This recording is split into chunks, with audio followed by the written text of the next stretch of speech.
Hey, what is happening, y'all? What's happening? What's happening? What's happening? It's me coming at you again with another live Hangout vid. Why do I keep saying Hangouts? This is not the Hangouts. Google Hangouts do not exist on the live stream platform pertaining to YouTube anymore. Man, I got to get out of that, get out of that lingo. But needless to say, Google still exists, or Hangout that is, it still exists on the private settings rather than the live stream settings. So I definitely got to get out of that whatnot. But in case some of you may not have heard, breaking news. This was just broken about less than an hour ago. Is that Lomachenko versus Lomachenko versus Teofimo Lopez has been confirmed. The contract has been signed. The fight is scheduled for October 17th, which is about 2 months away. Yes, we finally got the fight.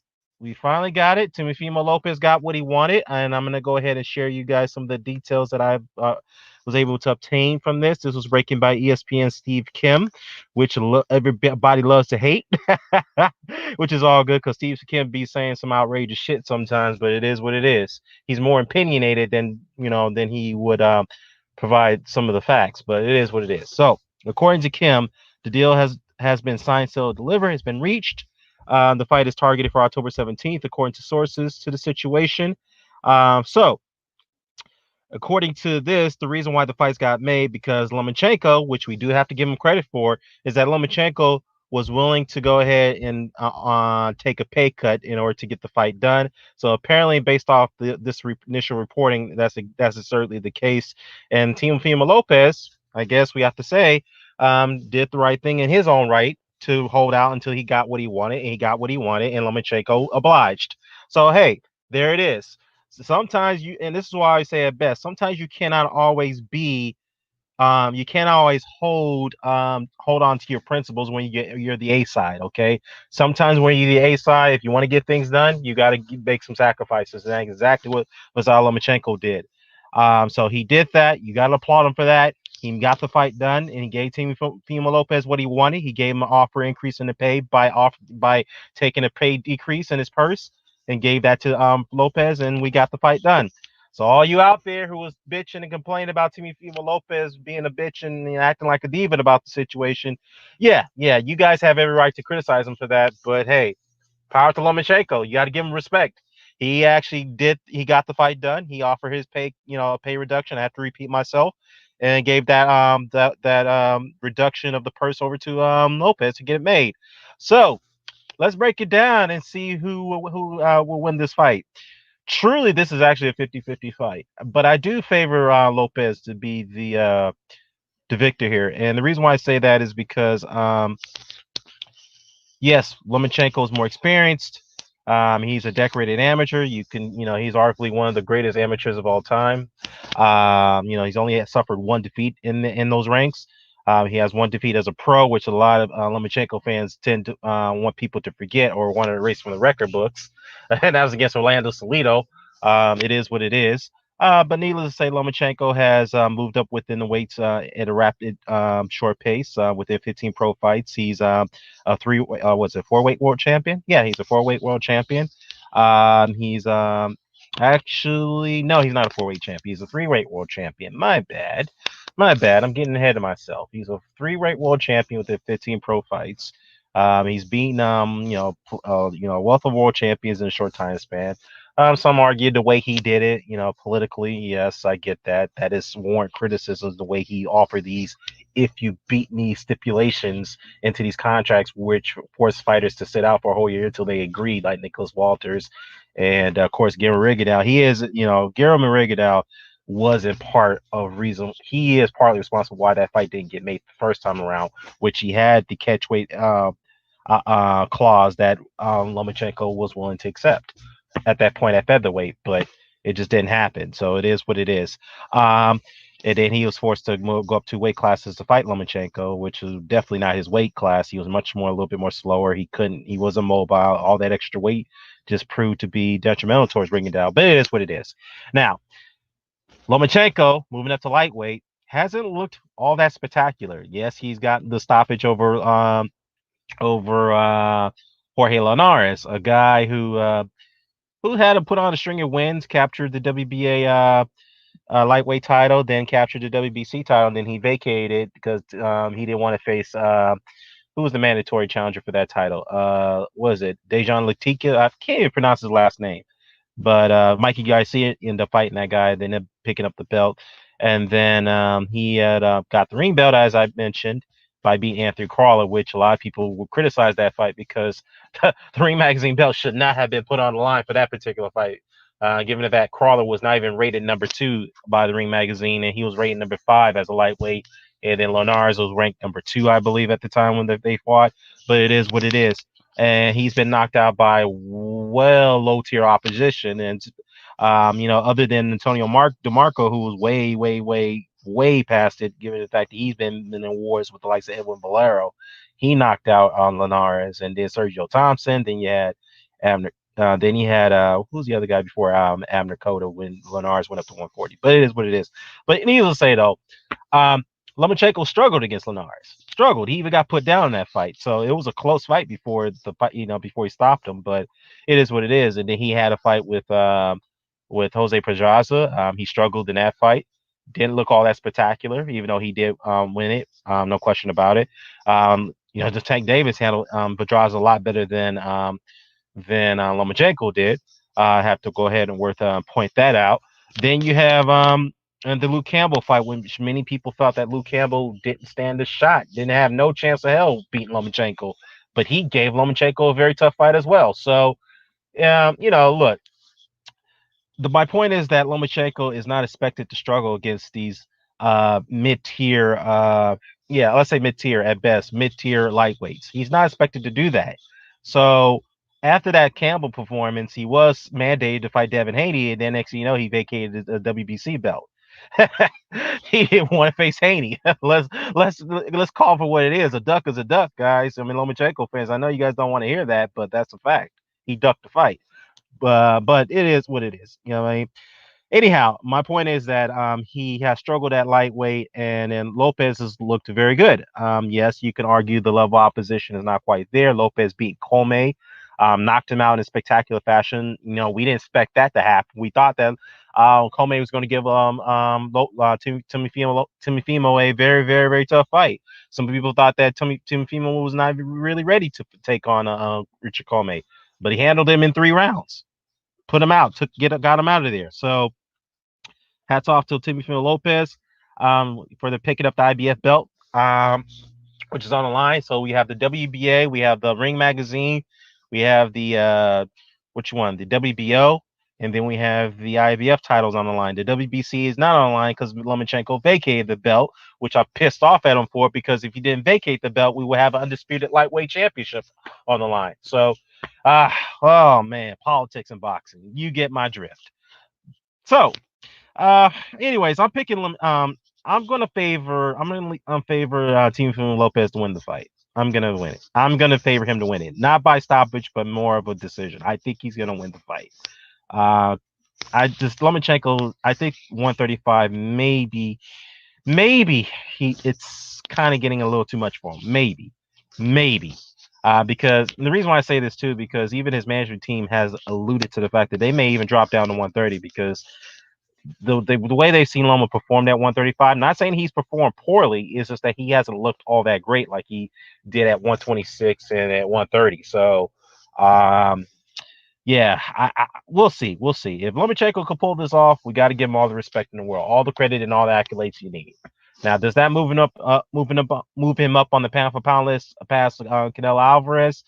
I mean, that's an argument, but I don't know. A win over Teofimo Lopez, it can strengthen the argument, but I think it'll fall short because Canelo Alvarez has got a way better resume than Lomachenko. I'll say miles ahead of Lomachenko. That is no question about it. So I think Lomachenko is going to have to ring up a like 3 more wins, like at least a couple more wins at lightweight to kind of be considered number 1 pound for pound over Canelo Alvarez. Like Devin Haney, take that fight, and then fight Tank Davis, a fight that we all want to see as well. Of course, if Tank could get his act together, then that could be plausible. But yeah, I'm picking Lopez to win the fight, and obviously this is this is a late night stream. I don't expect anybody to come in, but it is what it is. I know D Styles got his live hangout going right now, so that's a good thing. But quickly, I want to talk about the Cecilia Brækhus and Jessica McCaskill fight. So um, that fight is scheduled to take place in 3 days. It's for the what's up, intangible. In case you know the news, Lomachenko versus Lopez is confirmed, October 17th. So we got the fight. It's done deal. I can't wait to see it. That's about 2 months away. So McCaskill versus Cecilia Brækhus. What's up, Mr. Doc? All right. So the fight is scheduled for a welterweight. McCaskill's going up to 147. She's going to challenge for the undisputed welterweight title against Cecilia Brækhus, who's considered one of the greatest fighters of all time in the women's division. Um, let me say this. Let me say this. Jessica, I like Jessica. I commend her for what she's doing. She's going up. She's stepping up a weight to take on one of the, arguably, probably the number one best women's fighter in the world. You know, then you got Clarissa Shields, who could be considered the number one pound for pound women's fighter in the world. We don't know. But the thing is, this fight is it is a matchup between two of the pound for pound best. Jessica McCaskill is rated number 6 pound for pound, and then you got Cecilia Brækhus. I think she's number one. I think, or she's number two. Let me check. The only rankings we have is BoxRec because the Ring Magazine and the TBRB they don't rank women. Only BoxRec do. So I'm gonna look at the pound for pound ratings. I know Jessica's ranked number 6, but for Cecilia, I think she's ranked number 1. Let me check. Active. Um, oh no, Katie Taylor's rated number 1. Oh, okay. So pound for pound, Katie Taylor's number 1. McCaskill actually was number 6, but she went down to number 11. So you have Brækhus number 6, Clarissa Shields number 7. Then you got Katie Taylor number 1. Then you got Delphine Persoon, which is a rematch, by the way. I can't wait to see that fight. Persoon and Taylor is going to be rematching at lightweight for the undisputed title. So I think that fight is on 140. I have to go back and check. But needless to say, though, that matchup is between number 1 versus number 2. And then you have Marcela Acuna, which is a very good super bantamweight fighter. She's rated number 3. Then you have Mariana Juarez, who's also very good at number 4. Then Bob, number 5, and so forth. But needless to say, though, yeah. So anyways, if McCaskill can pull it off, all hats off to her. But she will rough. I think she will rough it up. I was listening to D Styles hang out for his live stream for a quick brief moment, and I know G Funky was on there too. Shout out to those guys, and he believes that McCaskill is going to beat not D Style, but G Funk. He believes that McCaskill is going to beat Cecilia Brækhus because he feels that Brækhus is kind of like father or mother time, as you want to call it, is caught up with Brækhus, given the fact one of her last performances she fought Reese. And Reese put her down and gave her fits in that fight. That was one of the last, one of the last HBO cards. But and she got put down in that fight, and that was the first time Cecilia Brækhus has ever gone down. And that's probably the first time we've ever seen Cecilia Brækhus had some bit of trouble against a female fighter. I mean, other than that, I think Brækhus is going to win it. I think she's going to give McCaskill a boxing lesson because I like Jessica. She's very, very doable. She's got an unbelievable chin. She's very strong. But I think 147 is going to be a little too much for her because you're fighting a woman who's way bigger and who's at times have trouble making 147. She's big to be at 147. I'm talking about Cecilia Brækhus. She's too big. I mean, she looks like a goddamn middleweight. I mean, past that going into fight. So McCaskill, I think I predict her to be slower on feet. I mean, Jessica doesn't really have fast footwork anyway, but I don't know, man. I think Brækhus is gonna really box her around angles. I think she's gonna pitch a near shutout in this fight. I really think she will. And hey, I love Jessica. I really do. I had a little interaction with her trainer, Rick Ramos, who I admire and respect. But that's just my opinion. But if they do pull it off, my hat's off to them, man. I really hope they pull it off. Hell, I'll probably get them onto. I was supposed to do an interview with Rick Ramos a while back, but I didn't follow up on that because that's my bad. So Rick, if you listen to me, man, I owe you an interview. I do give you one, but yeah, I'll go ahead and reach out to you, man, and then we'll talk about it. and we'll see if we can set something up. But my luck to you guys. I really hope you guys win it. But this is just my analytics, my analyzation of the fight going in. That's just my opinion. But prove me wrong. Prove me wrong that Jessica could do it.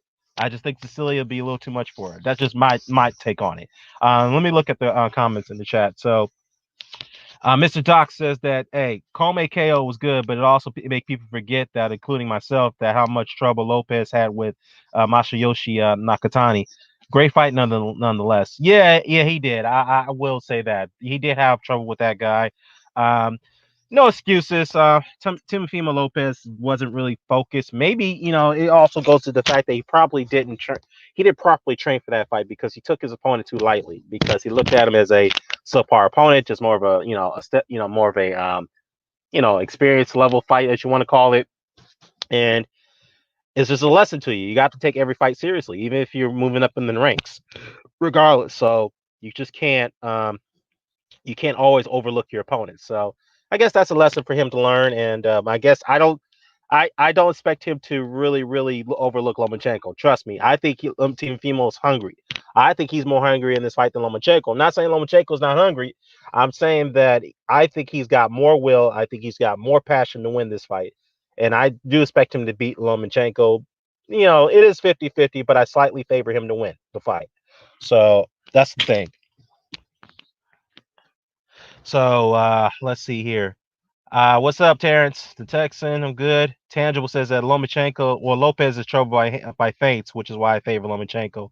Yeah, that is true. He is troubled by feints, especially the right, the right feints. Yeah, it's kind of similar to Felix Trinidad, and Felix Trinidad was notorious for having trouble figuring out feints. Man, that's like the way you beat him, is that he goes for every single feint, and he just doesn't know what to do. And Felix Trinidad was a very great fighter, no question about it, ATG. But one of his Achilles heels is that, one, he didn't really know how to adjust when guys gave him fits and fights, and two, he just had troubles dealing with feints. That's just the way it is. He had trouble with it. So Timofimo, yeah, he does have that Achilles heel. Hopefully he can figure that out sooner rather than later, especially going into this fight. He's got to really have to figure that out. All right. So in other news, there is a what else, Smoke? So there is some friction going on right now with the Tyson Fury Deontay Wilder trilogy matchup, particularly in the Fury camp. I think there is some little bit of let's say a little bit of a disagreement between Bob Arum and Frank Warren. Frank Warren wants the fight to happen as soon as possible. They want to get it done early this year. They don't want to wait later for the fight. Bob Arum is coming out saying that he may have to push the fight back until next year, and part of that was due to the fact that these guys already signed contracts going into the fight, going into this rematch before the second fight, and their purses are guaranteed. Now, given the fact that there's no live gates right now due to this global pandemic, Bob Arum, based off early estimates, I guess he saw a preliminary report on when they should expect to get the live gates going again.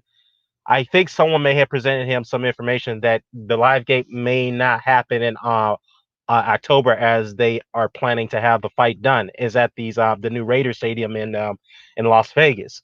That's what they're trying to secure the venue for. And the only way to pay these guys, Fury and Wilder, because Wilder and Fury are very expensive fighters to pay, especially a heavyweight. And to pay these guys, you got to have a live gate to help pay their purses, and that's the problem. And look, here's the way I look at it. If these guys want to be paid their guaranteed purses that they signed on for before the global pandemic, then they're going to have to wait out the process. That's the only way, because there's no way Bob Arum can pay them their guaranteed purses, during the pandemic without a live gate. There's just no way you could do that. Now, if ESPN, which is owned by Disney, by the way, if they're willing to go ahead and fork out the money without the live gate, then by all means, go for it. Go for it.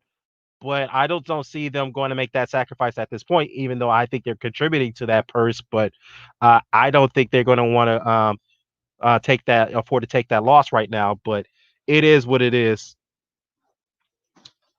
So Yeah, it is what it is on that one. I hope they do keep it for October as it's scheduled for. And by the way, October is going to be a month with a month of great fights, and Top Rank has helped promoting those fights. With Lopez versus Lomachenko, then you have Wilder versus Fury versus Wilder 3.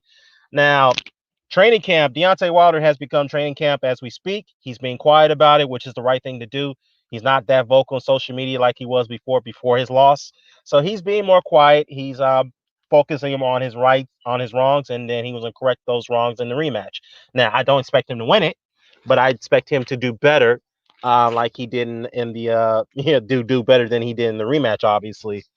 So I I do like I'm still favoring Fury to win it, no question about it. But I just think that Wilder will do better, do better as far as adjustments concerned. He understands now. I believe, my opinion, I believe now that he knows that he got to take this seriously. He can't be fucking having sex before fucking fights, which he said he's done.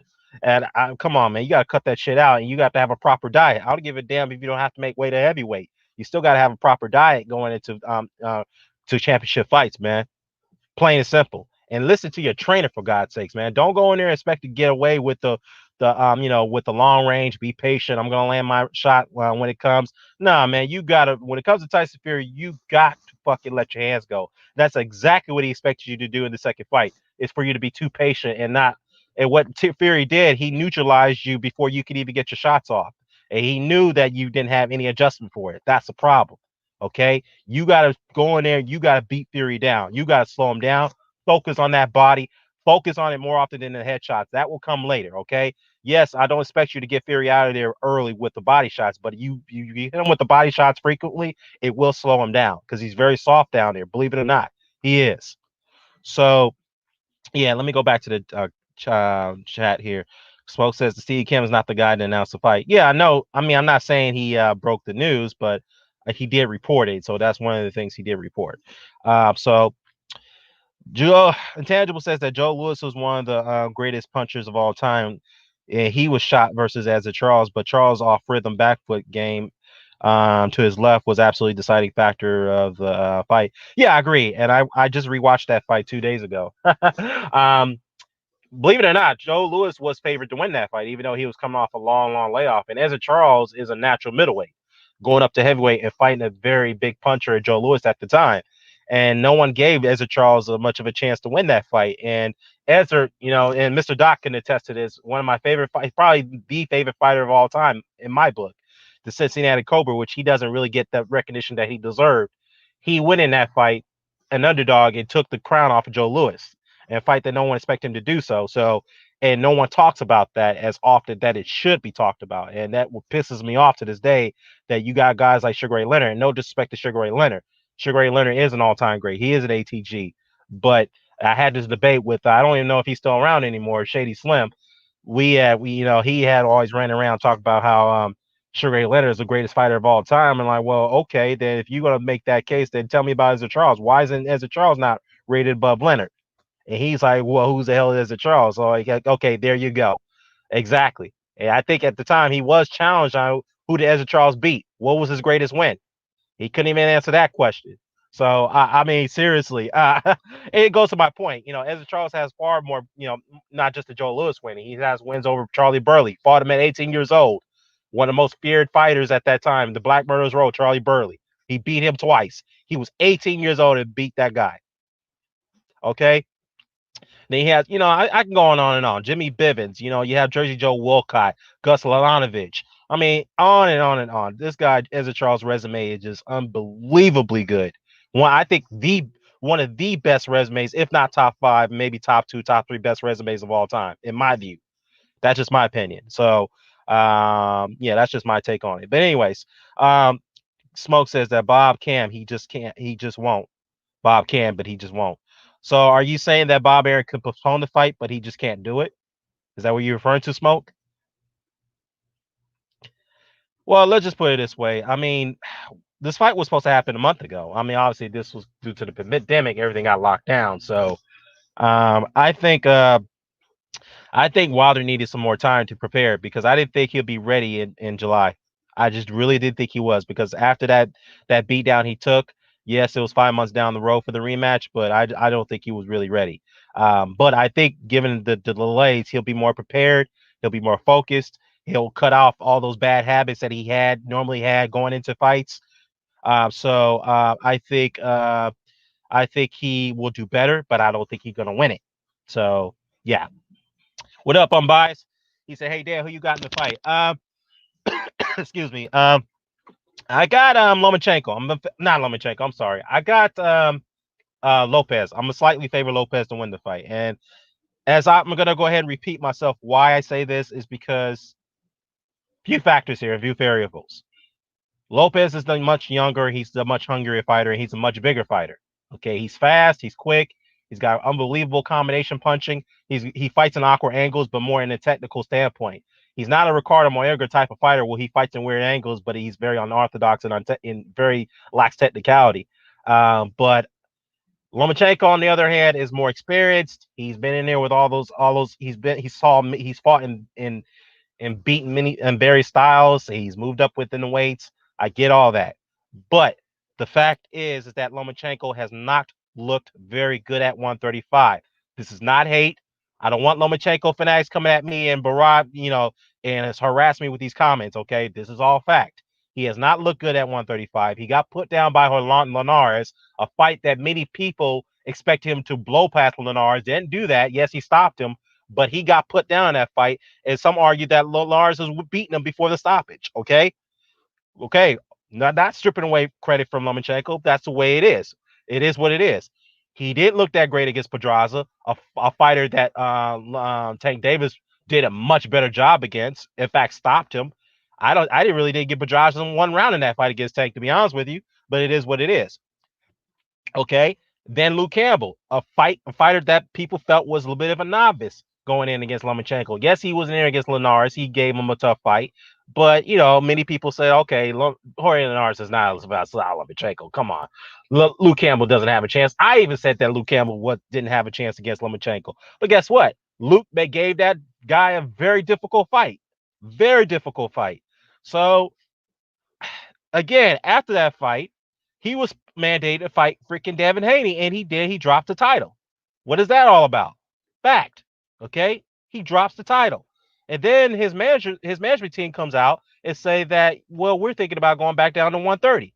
That's what they said. This is not me making it up. This is all fact. But anyway, I digress. But the fact is that Lomachenko has struggled at 135. He has not looked all that spectacular, and I expect him to have even much more trouble against Teofimo Lopez. But as Intangible has said, though, I do agree to this point.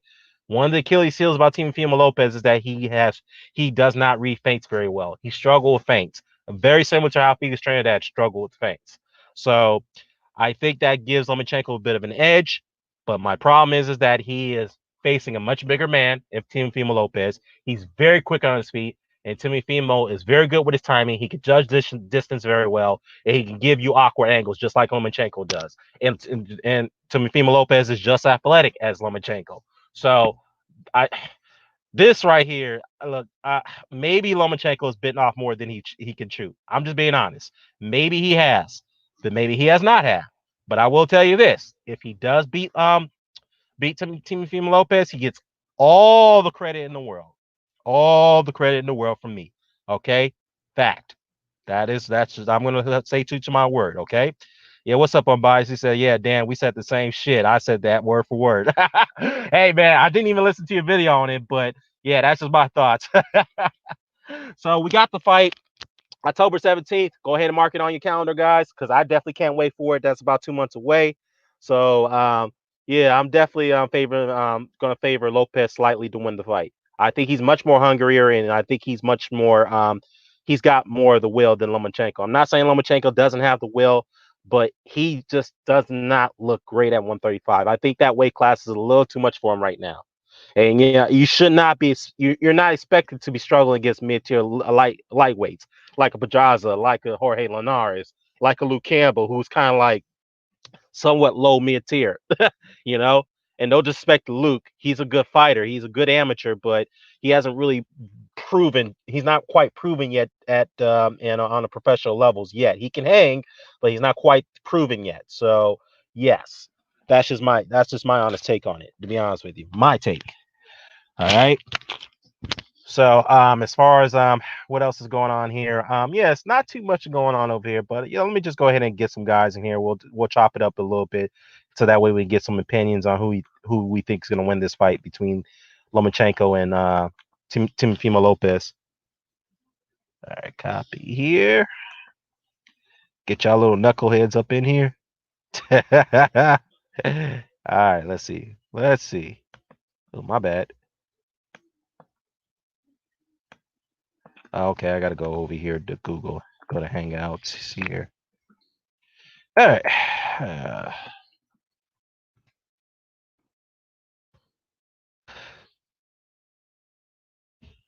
Oh yeah, speaking of that, there's some fighters I've been meaning wanted to talk about. Demetrius Andrade, man. What's Andrade doing, man? Who's he fighting? Can anybody tell me in the chat? Who's Andrade fighting, man? Because this dude's been running his mouth for a while now. Then all of a sudden, he has no fights. What is he doing, man? Seriously, what's Boo Boo doing, man? And I like Boo Boo, but I know people running around saying he's being ducked, this, that, and the third. That may be the case, but in part, Demetrius Andrade is one of the reasons why he is not getting the fights that he should have. Plain and simple, he's part of the reason why. And some of these guys got to accept that very fact. Plain and simple. Yeah, so he has no fights on schedule, man. I don't know what's going on here with him. I mean, I, I don't know. Somebody needs to help me understand that situation. Mr. Doc says that two versus Jersey Joe Wilcott too, right?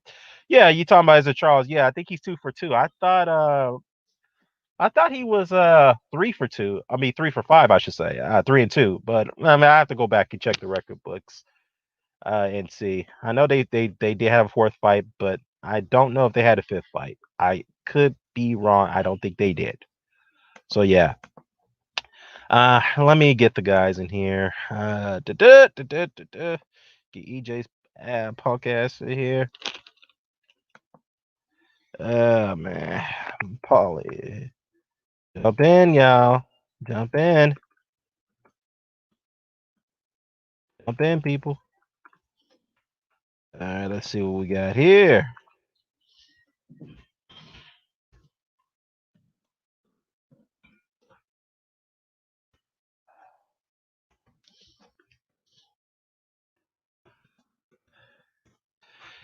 Some are probably wondering too, what's up with the AJ Pulev situation? Well, AJ is nursing an ankle injury right now, so I think that fight is penciled in for what, October as well, I believe. So if I'm correct, yeah, October is going to be a damn good month for boxing. Damn good month. So yeah, I'm hoping that fight does come off sooner or later as well. AJ need to get Pulev out the way, whatnot, and I'm definitely gonna be rooting for him to get through that fight. So yeah, definitely. What up, Kurt Sugar?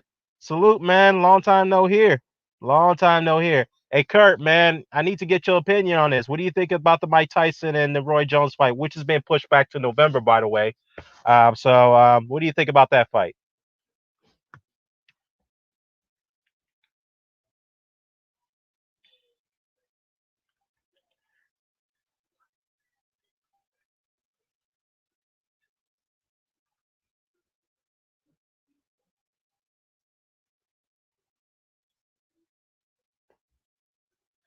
Yeah, let's see if the chat guys get in here.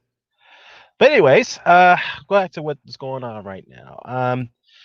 So yeah, it's not too much going on as we speak. But I will want to say this though. I got to commend Eddie Hearn, man. Much flack and criticism he gets, even from me, he has came up with a great idea to host these mid-tier fights in his own backyard. What I mean by his own backyard, at his estate, in a huge yard that he has, where he can have the event in. That was actually a very good idea. I mean, very good idea. So my hat's off to him. He doesn't have to pay for rental spaces to host these fights. So smart move. I got to give him credit for that. Very smart move. And the setup looks pretty good. I like the backdrop and the setup. It looks very, very, very good. So yeah. So anyways, yeah, we're gonna really want to talk more about this Lomachenko and Team Female matchup, man. So definitely gonna have a lot of a lot of a lot of back and forth, and I expect some friendships to end over this damn thing situation leading up to the fight. It is what it is. That's how boxing works because boxing is extremely tribal. There's no disputing that fact. It's going back all the way back to the Reconstruction days. So it is what it is. So Kurt Sugar says that it is hard to gauge an exhibition. Well, that is true because in exhibition bouts, there's not really it's not really what's the word I'm looking for? It's not fighters when they approach it, they don't really have so much enthusiasm. It's they don't really have that hunger to kind of go for the kill. And they're just there to put, display some, a showcase of skills, a little bit of clowning here and there and there. The whole point of exhibition is not to make sure no one gets hurt. I get all that. So, but it's still interesting to see how this thing pans out in November. So, yeah. See, Mr. Doc is in here. The Doc, what's happening? What up, Dan? How you doing? I'm good, man. We're all trying to, get through this global crisis right now, but I'm still good. What's happening with you? Man, I got air conditioning, I got beer, I got all the necessities. I can't complain. Can't complain. What's up, man? That's what's up. That's up. What's up? What's up? What's up? So tell me, man, what's your thoughts on Lomachenko and Lopez, man? How do you see that fight play out? I had to be reminded, like I said in the chat, about the I can't remember his name now, the Japanese guy. I typed his, I put his name in there. Yes, it was Yakinoshi. I think it's Yakinoshi. Yeah, I forgot his name too. Something like that. But yeah. But that's the old saying, knockouts cause amnesia. Yeah. And I mean, you're right. It could have been just him taking him lightly, but I mean, I was on the fence before that. I'm leaning slightly towards Lomachenko. And I do not even fault you for that because this is truly a 50-50 fight based off these variables. This is truly 50-50 fight. I mean, if anybody's going to say that Lomachenko is going to spank him, go meet me up before going in, then I don't know. But if it does come into fruition, then I can't criticize you for it. But right now, based off these preliminary factors right now, variables, it's truly a 50-50 fight. And you could definitely side Lopez based off the variables, the examples I provided. You could definitely side Lomachenko based off the variables the examples I provided. So right, I think we'd agree that their advantages are in Lopez's case, like you mentioned, youth. He's natural lightweight, and he's got probably an athletic advantage, more explosive. Yeah, he's got the athleticism. He's definitely. And then Lomachenko's got more of the pedigree, technique, speed, and timing. Yeah. So it should be a good mesh of styles at the very least. Yeah, it is. It is. And the one thing I would say about Lomachenko too, one of his Achilles heels is too that, as Tim Bradley had pointed out in one of their broadcasters when they were broadcasting the Jorge Linares fight, is that Lomachenko always continues to rush in when he comes in with his combinations. He's always reckless when he does that. And Tim Bradley said that one day he's going to get caught if he keeps rushing in without without he did get caught. Yeah, he got caught. Exactly. That's exactly what happened. He got caught, got put down, and totally unexpected, by the way. No one expected to get put down by Linares, and people were shocked. They're like, what in the hell? And Tim Bradley even said, I'm not shocked because he always does that. He always lunges in where he throws his combinations, and then he always leaves himself open doing that. And then one day he's going to get caught, and that's exactly what happened. So, yeah. I've always said, for me, I've always maintained, and this isn't just about the Salido fight, it's about a lot of fights I've seen with Lomachenko. If you want to beat Lomachenko, you must commit to throwing body shots. Thank you. You have to. That's the only way you're going to slow him down and keep him from moving around and giving you angles. And like I said, too, I've seen like, guys like Jason Sosa. I'm not saying like he even won rounds, but he got him with body shots that Lomachenko didn't like. Right. He did. That's true. He didn't like that. Linares, a lot of what people remember the knockdown, they forget the body shots he gave Lomachenko that Lomachenko didn't like. I think that kind of slowed Lomachenko down a little bit because Linares was hitting him to the body the most I've ever seen anybody do to Lomachenko. He was slowing them down a little bit. So that and the Miguel Mariaga fight, even though that the Mariaga had to go up at one weight class to fight him, he gave Lomachenko a little bit of trouble in that fight. even like 1 or 2 rounds at best. But other than that, Lomachenko should be hit by a guy like that. Let's be honest.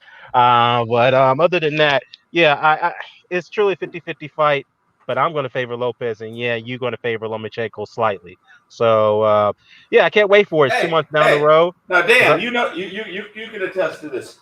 If I'm wrong, will I be difficult to find? no, you won't. All right, I'll I be won't right either. here next day. All right, Yeah, I'll be here no next day problem. too. So yeah, and There we so go. Hamed is in the chat. Hamed says, "Hey man, you make some very good points." Well, directed towards me. He said, "You make some very good points. Can't argue what you said."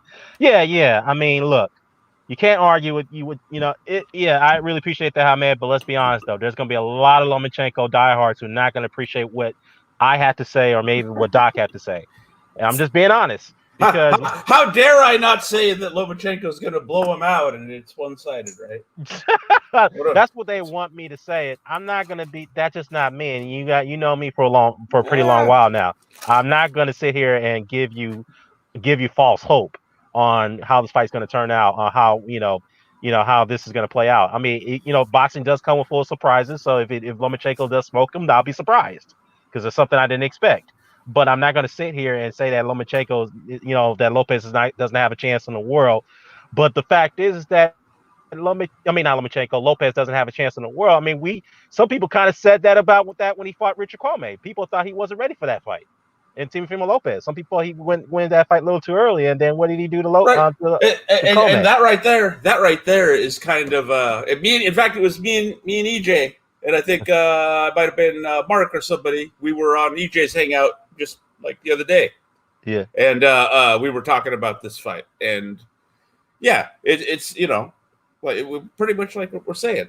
It's which Teofimo for me. It's which Teofimo is closer to which Teofimo, right, is more real, and which one was kind of an illusion, so to speak. Is it the Teofimo that struggled against the Japanese cat that no one's ever heard of, or is it the guy that blasted out a pretty darn good lightweight, in my opinion, in Richard Comey?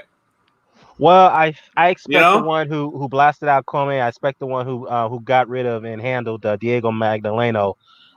Beat him up the pillar to post. From the first round to while that fight ended. But which was a good step up fight for Lopez. But and that's fair enough. But would you agree or not that it would be fair to say that Lopez overachieved against Comey? Regardless of whether you know what I mean, knocking him out, not just that he knocked him out, that he knocked him out that fast. That's what shocked me. I was like, "Whoa!" Well, I think that's the angle that you're using. I have to agree because that was a bit overachieved. No one expected Lopez to do that. Maybe some argued that he may would have stopped him late, but I didn't expect that to happen. I thought that fight was going to go to a decision. To be honest with you. Yeah, I had no idea what was going to happen there because that was his first real test. And to segue, how much of the fight against the Japanese cat was, just an illusion, kind of like you pointed out, of him maybe taking him lightly, maybe not training him, you know what I mean, properly, versus maybe there being some flaws there. We don't know. That's why we got to watch. That's why we got to watch fights like this, man. Yeah, exactly, and that's the thing, though. And I think that was a lesson to Teofimo. Is like, look, going forward, you're stepping up in the ranks. You can't take your opponents lightly, especially in this day and age. You can't do that, especially you're early in your career. People have a lot of expectations high expectations out of you. There's talks about you fighting Lomachenko. Some people feel you're not ready for the fight. You got to take this more seriously. I'm sure that his father had talked to him about this. His family members sat him down after that fight with that Japanese fighter. So that nobody really cares about. So, yeah, I guess going into the Comey fight, he took it seriously. He was more prepared. He was more disciplined, and he got him out of there. He took it more seriously. So I think with this fight with Lomachenko, he definitely going to take it damn seriously. That's what I expect. I'm going to do that Japanese cat do the right thing and look it up because I can't remember his name. Yeah, let's do it. I'll look it up. Okay, yeah. Nakatani, Masayoshi Nakatani. Who to me, now, in fairness, here's an argument for Lopez. The guy was, I don't think from what I see, he didn't beat anybody, and he hadn't fought outside of Japan, but he was undefeated. That's true. That's true. I mean, he was undefeated, but who did he fight, though, on moral level? His fight before that was against someone named Hurricane Futa. Never heard of him. So I mean, exactly. It's like, And these are all regional Japanese regional fights. So yes, yep, uh, yep. So yeah, I mean, look. Like I said, though, I think I guess based off that record itself, and based off the fact that the guy didn't really fight anyone stellar on his resume, he took him very lightly. So that's the problem. He didn't train for that fight. That's what I expect. He didn't properly train, and this is the things you're gonna get. You're gonna have these poor habits going into the ring, and then you're gonna struggle and you're gonna have issues. So I think after that fight, he learned a lesson. Take it more seriously, be more disciplined going into your fights going forward, especially going for a world title. Now you find, arguably the number one pound for pound fighter of the world. I'm not saying he's number one, but arguably he is. So you're fighting him now, and you better take this seriously, and you have a chance to take those two belts away from him. And I'm pissed off at Lomachenko slightly because this could have been an undisputed fight if he didn't vacate that WBC belt. And correct me if I'm wrong here, but the women at lightweight have undisputed, but the men don't. Exactly. In fact, there's two undisputed fights happening at the women's division and women's boxing now. Not one, division. but two. You got Katie Taylor versus Delphi Persona. I think that fight's happened at lightweight, right? It's a rematch, so it should be, yeah. Yeah, the rematch at lightweight for the undisputed lightweight title. Then you have Cecilia Breakus versus Jessica McCaskill. Caskill's going up in weight, and she's fighting Breakus in 3 days for the undisputed welterweight title.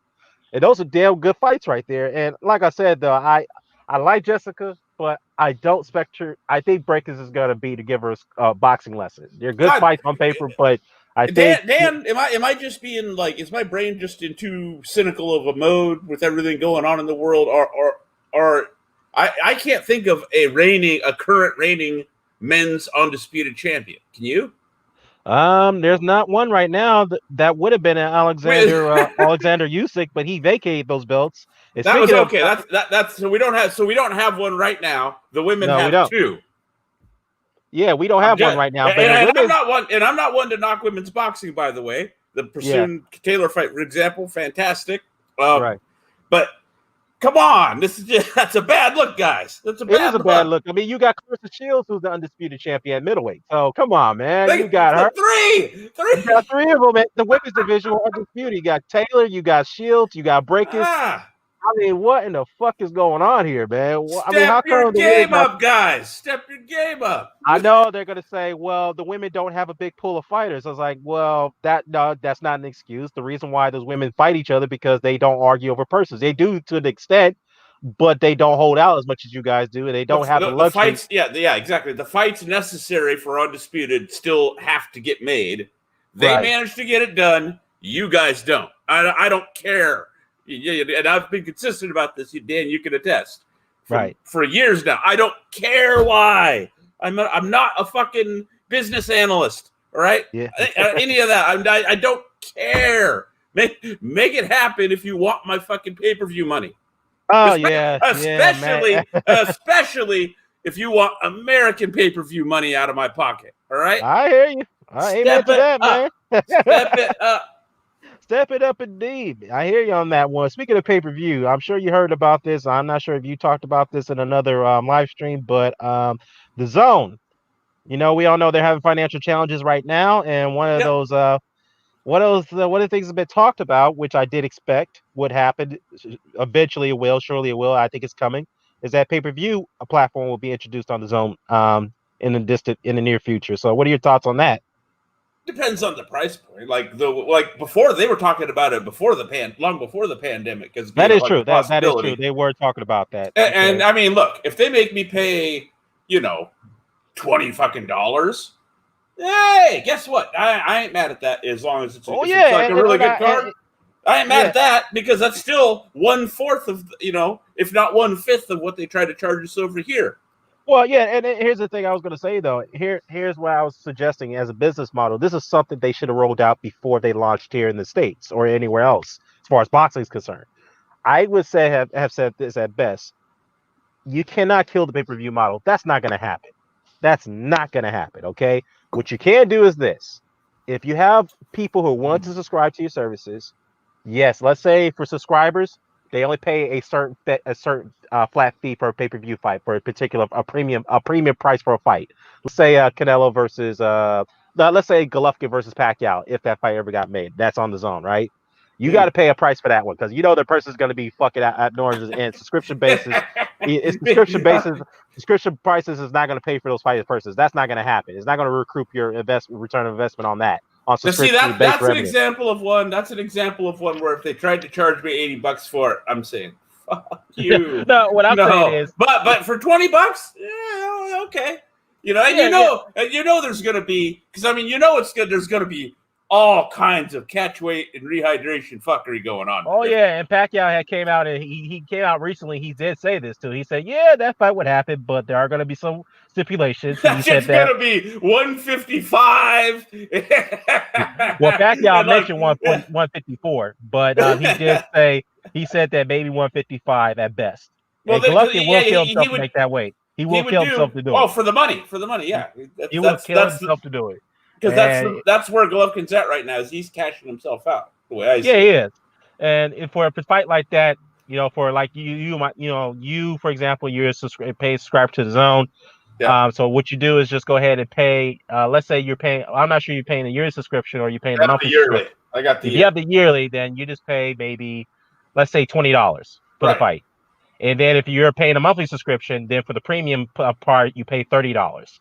And if you're a non-subscriber, you pay $50 for the fight. I think that's fair. Yeah, that'd still be a better deal than what we've been getting. So I mean, because here's the thing: like you said, you're not gonna get rid of the pay-per-view model. I would phrase it this way, but I basically agree. You're not gonna get rid of it without a lot of a fight from the people that have a financial vested interest in it currently. Right. They're going to move heaven and earth to keep, like any business. That's That's the way it is in any business. You're not going to just shove the old business model out, right? That people have made piles of money off of, right? Without and that's the thing about it. People, the conversations we had, and people call me a hater. Dad, you're hating. I mean, why are you stupid to pay that much money? I'm like, look, man, if the fight is worth the money, I'll pay for it. I don't give a fuck. You guys do the same thing in the UK. Why are you criticizing me for doing it here in the United States? I know you can say. It's just thing. You're not a hater because I've been the one I don't pay the money because I come at it from a point of view of basic free market principles as a consumer, right? Right. If something, this is just the way I live. If I go to the fucking store and they are charging too much for something that is not a necessity, guess what? I don't do. You don't pay for it. I ain't paying for it. Why? Because that's my function within the, at least idealistically maybe, but that's supposed to be my function in the capitalist system. In order for me as a consumer to keep prices from getting too high, I have to not buy it when it's not a necessity. If the price is too high, that's how you get the businessman to go, oh, I'm not selling enough of this. Price comes back down. See? There you go. Simple. So, yeah, I got EJ in here in the chat. So, what's going on, EJ? Yeah, what's going on? What's going on the Doc and Dan show, man? What's going on, man? We're back in action, EJ. We're back. I like that. I like that concept. I like the sound of that. But hey, man, I'm sure you heard the news. So it's confirmed. Vasily Lomachenko versus Teofimo Lopez is scheduled for October 17th. They've signed the deal. It's ready to go. Yeah, man, it looks good. Hey, listen, my pick stands still, man. I still think Jose Lopez. You bring up some good points here. Was he 100% when he fought the Japanese guy? I don't care, but like the Comey fight, I know Comey wasn't on his game. That's what I do know, and the whole thing with the money haggling, and now he's finally accepted because he has nowhere else to go. Lomo's gonna give him a beating, bro. He's just gonna give him a schooling out. Let's be fair though. Hang on. Me and EJ talked about this just not too long ago. Now, EJ, you have some strong opinions about that Comey fight. Just go ahead and tell Dan what you really think about the Comey fight, bro. I just did. I said I didn't think Comey was 100%. I think Comey. I don't know if they paid him off or take him to a dive. Yeah, I know that. Yeah, all I know is Comey wasn't Comey, and like I said to you, when it goes back to Lomachenko, I'm trying to say like, listen. He called for the smoke, and the smoke came, and then he's haggling about the price. So now, okay, they bumped it up now, so he's happy. But he knows he's gonna get. Listen, bro, he don't want it, bro. He don't want that, man. And I mean, he don't really want that. He goes, I want that Lomachenko Lomachenko fight. That's the fight. What? Okay, it's here now. And what? Now you ask for it. The monster's on your lap. Now what are you gonna do? See what he does? I don't think. I really think that he can go into that fight. He can have some success in the round, but ultimately he's gonna get beat down. You know what I mean? He's gonna get beat down. So I'm glad the fight has happened. I'm glad. You know what I mean? I'm looking forward to it. See, EJ brings up that's a I mean I think EJ may be using a little bit of hyperbole when he says taking a dive, but that's a third. No, but hang on. Okay, it's a fair point to ask the question: was that the Comey that some people thought beat Easter and some other guys that he got maybe didn't get the decision he should have? I can't remember what the other one. There's another fight. Yeah. Oh, Shafakov. Yeah, Shafakov. Yeah. I mean, look, man. First of all, the fight didn't even last long enough for us to suggest he took a dive or not. Number one. Number two, I think he was trying. He was trying to get a fill-out process to try to figure out Lopez because this was early in the fight. Then he got caught. Plain and simple. He got caught. The fight only lasted 3 rounds, I believe, and that was it. He got caught. I'm not suggesting he took a dive. Rounds. 2 rounds. My bad. Not 3 rounds. 2 rounds. Right. I'm not suggesting he took a dive. I'm merely pointing out that hey, that's another component here. Was that the same Comey that we saw against the likes of Shafakov and Easter? And hey, like the old Ferdy Pacheco line about Razor Reddick, don't bet your money on a guy that's made his name off 2 losses. Listen, bro, the Russians paid him. The Russians paid him off, man. He took a dive. I ain't having none of that. Listen, I tell you what. I tell you another thing as well. Yeah, the Deontay Wilder against Malik Scott, whatever his name is, that Malik King Scott. He took a dive against Deontay Wilder. So we all know that one. We all know that one. Yeah. Oh, see what I'm gonna say? Yeah. See what I'm gonna say? You have to call it how you see it, man. Like Bernard Hopkins, when he jumped out the ring against Rob Allen, and then when he acted like he showed it against Chad Dawson, listen, bro, like, nah, I don't care. Like, I know I was against the grain when I said that he looked like he got paid, but that's what he looked like. And because the reason, and I thought that when it happened, right? And then, he called out Loma, and Loma comes now, and he's like, yeah, well, you need more money. I was like, yo, bro, like, see, this is what I'm saying. All these little things I picked up on. I'm like, you don't want that smoke. Another thing I picked up on is when Anthony Joshua and Andy Ruiz, when he handed these belts over, everyone was like, yeah, so? I goes, you crazy. Like the mentality, like, to me, I was on it already. I already like, yo, something's going to happen, EJ, my brain started twinkling. Yo, the upset was, what I'm going to say? Vladimir Klitschko, Tyson Fury messing with the Max. Oh, we're not going to take the fight because we read that you're cheating. You know what I'm trying to say? Like, look, there's little things that, it plays in people's minds, yeah? It's stuck in people's mind hard. Hey, you know what? What? Going back to the Joshua and Ruiz press conference, man, you know what? I was one of the first to say I didn't really read too much into that. I was like, come on, man. I already told you, you read too much into that. But that came out to fruition. I'm like, what the fuck? I thought that was a bad mistake then. Yeah, you don't hand your belt off to somebody like that in the middle of press conference. I thought I'd gone out on a limb when I was telling people I thought Andy Ruiz was actually a better opponent than what's his name? The Big Baby Miller. Oh, the pharmacy guy. Everybody else was, or any of the other guys that they talked about after him, except maybe Ortiz, which I didn't think was going to happen. But Andy, I thought was definitely better. I thought and I still do. I think I was proven right. Better fighter than Miller. Listen, you see these little things in boxing, yeah? This is what we do. We break down boxing. I'm not a conspiracy theorist, but I'm a person that believes in the mentality. You know what I mean? Like Hagler, when he wears a hat, that's my mindset.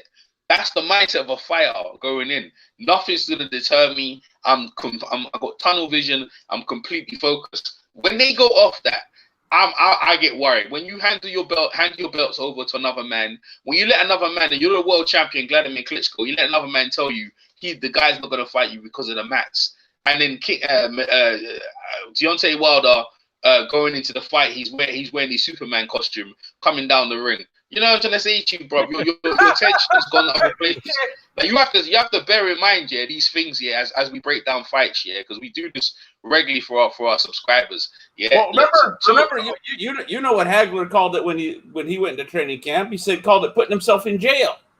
Yeah, exactly. That's the mindset of a fighter when you're on it. Mike Tyson, when he was on his game, and a lot of them, they have that. How long can they keep that kind of vision? Because you have a lot of distractions we should see. But Jose Lopez already we were seeing cracks in the thing against the Japanese guy.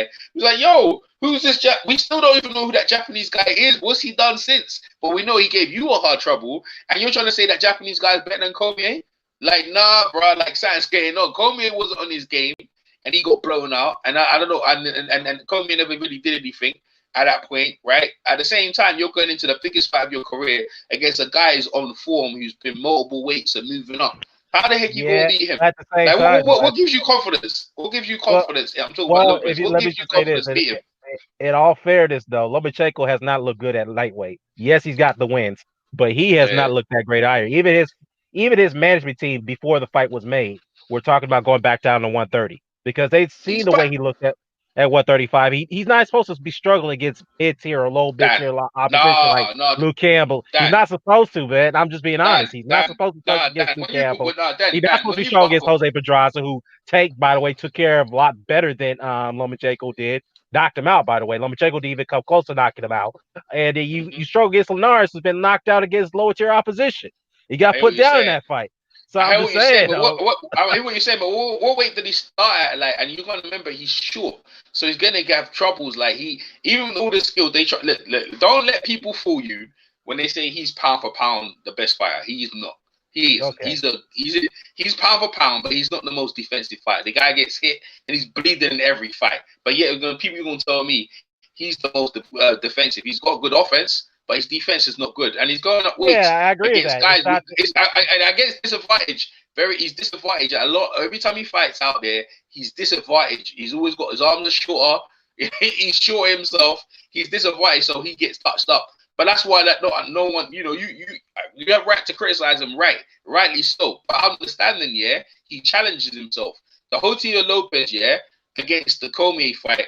Bro, he knows in his heart, it's like, yo, I don't know if I'm ready for this fight, bro. So give me more money. And then maybe that'll make me feel more motivated. Most guys, like Ruiz is like, yo, okay, you give me a meal, okay, I'll fight. You know that, like Margachito, he didn't need much money to fight Mayweather. It's like, cool. Margachito was just on that shit, bro. He like, give me a little drop, see, now I'm on it. But that's what I'm gonna say to you. Like, with fighters, the mentality, and that's why I feel like.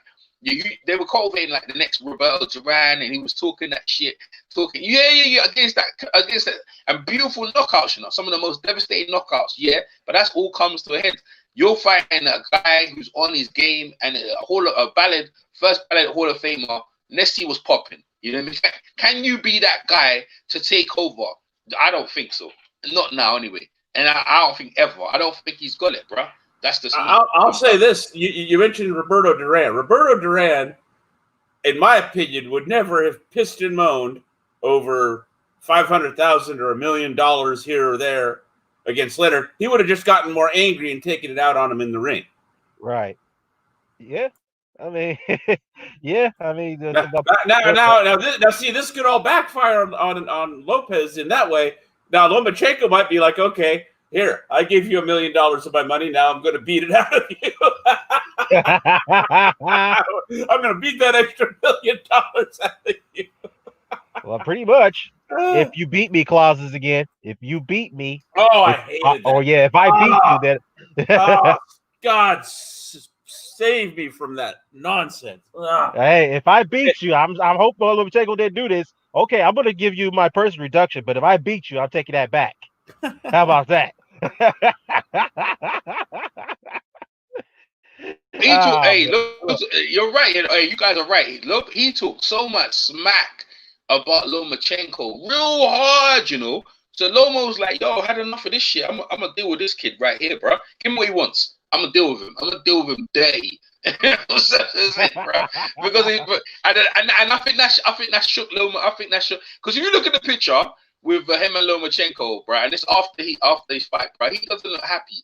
He don't look happy in that picture. He's got this kind of plain look like, bro, I thought it was gonna be easy in this. You know what I mean? He's still on his game, bro. Like, he's still in his game. Like, he's still, you know what I mean? And you got like man like Terrence, Gary Russell Jr. talking that smoke.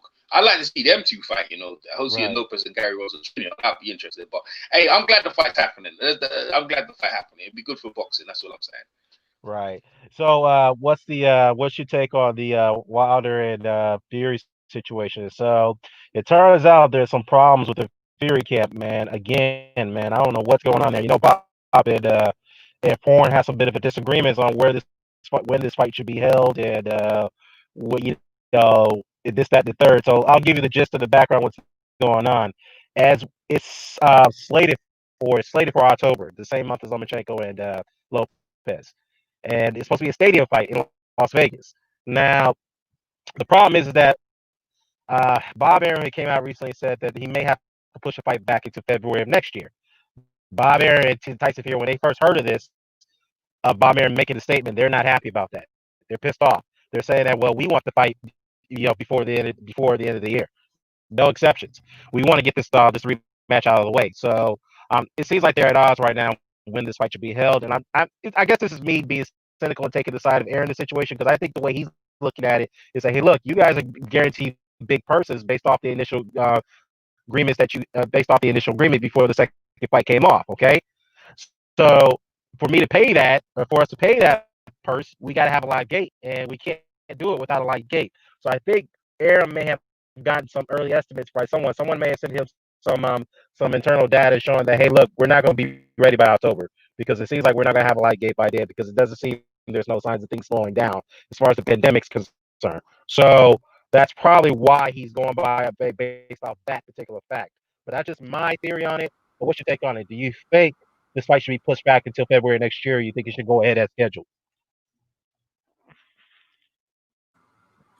I think. Well, the thing I had heard was that Warren was saying, regardless of whether it was Wilder or whoever, his main point was that Fury needs to fight this year. Right. And Fury wants to fight this year, and in his opinion, Fury needs to fight this year. Basically, they don't want him sitting around on the couch sniffing cocaine, right, ballooning up to 300 pounds, and you know what I mean, and all that nonsense again. They don't want to, they don't want him going off the rails. Which, I mean, hey, if I'm his handler, I'm probably thinking the same way. I'm not going to lie, right? You don't want a guy like Tyson Fury to have any more idle time than necessary, if you can help.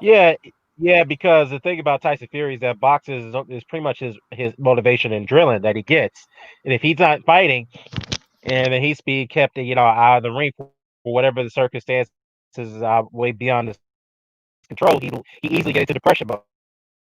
And that's the one thing about Tyson Fury, you got to save him from going into mental depression, and obviously that's why they want to get this fight out of the way. If they drag this any further, then Tyson Fury is going to become more.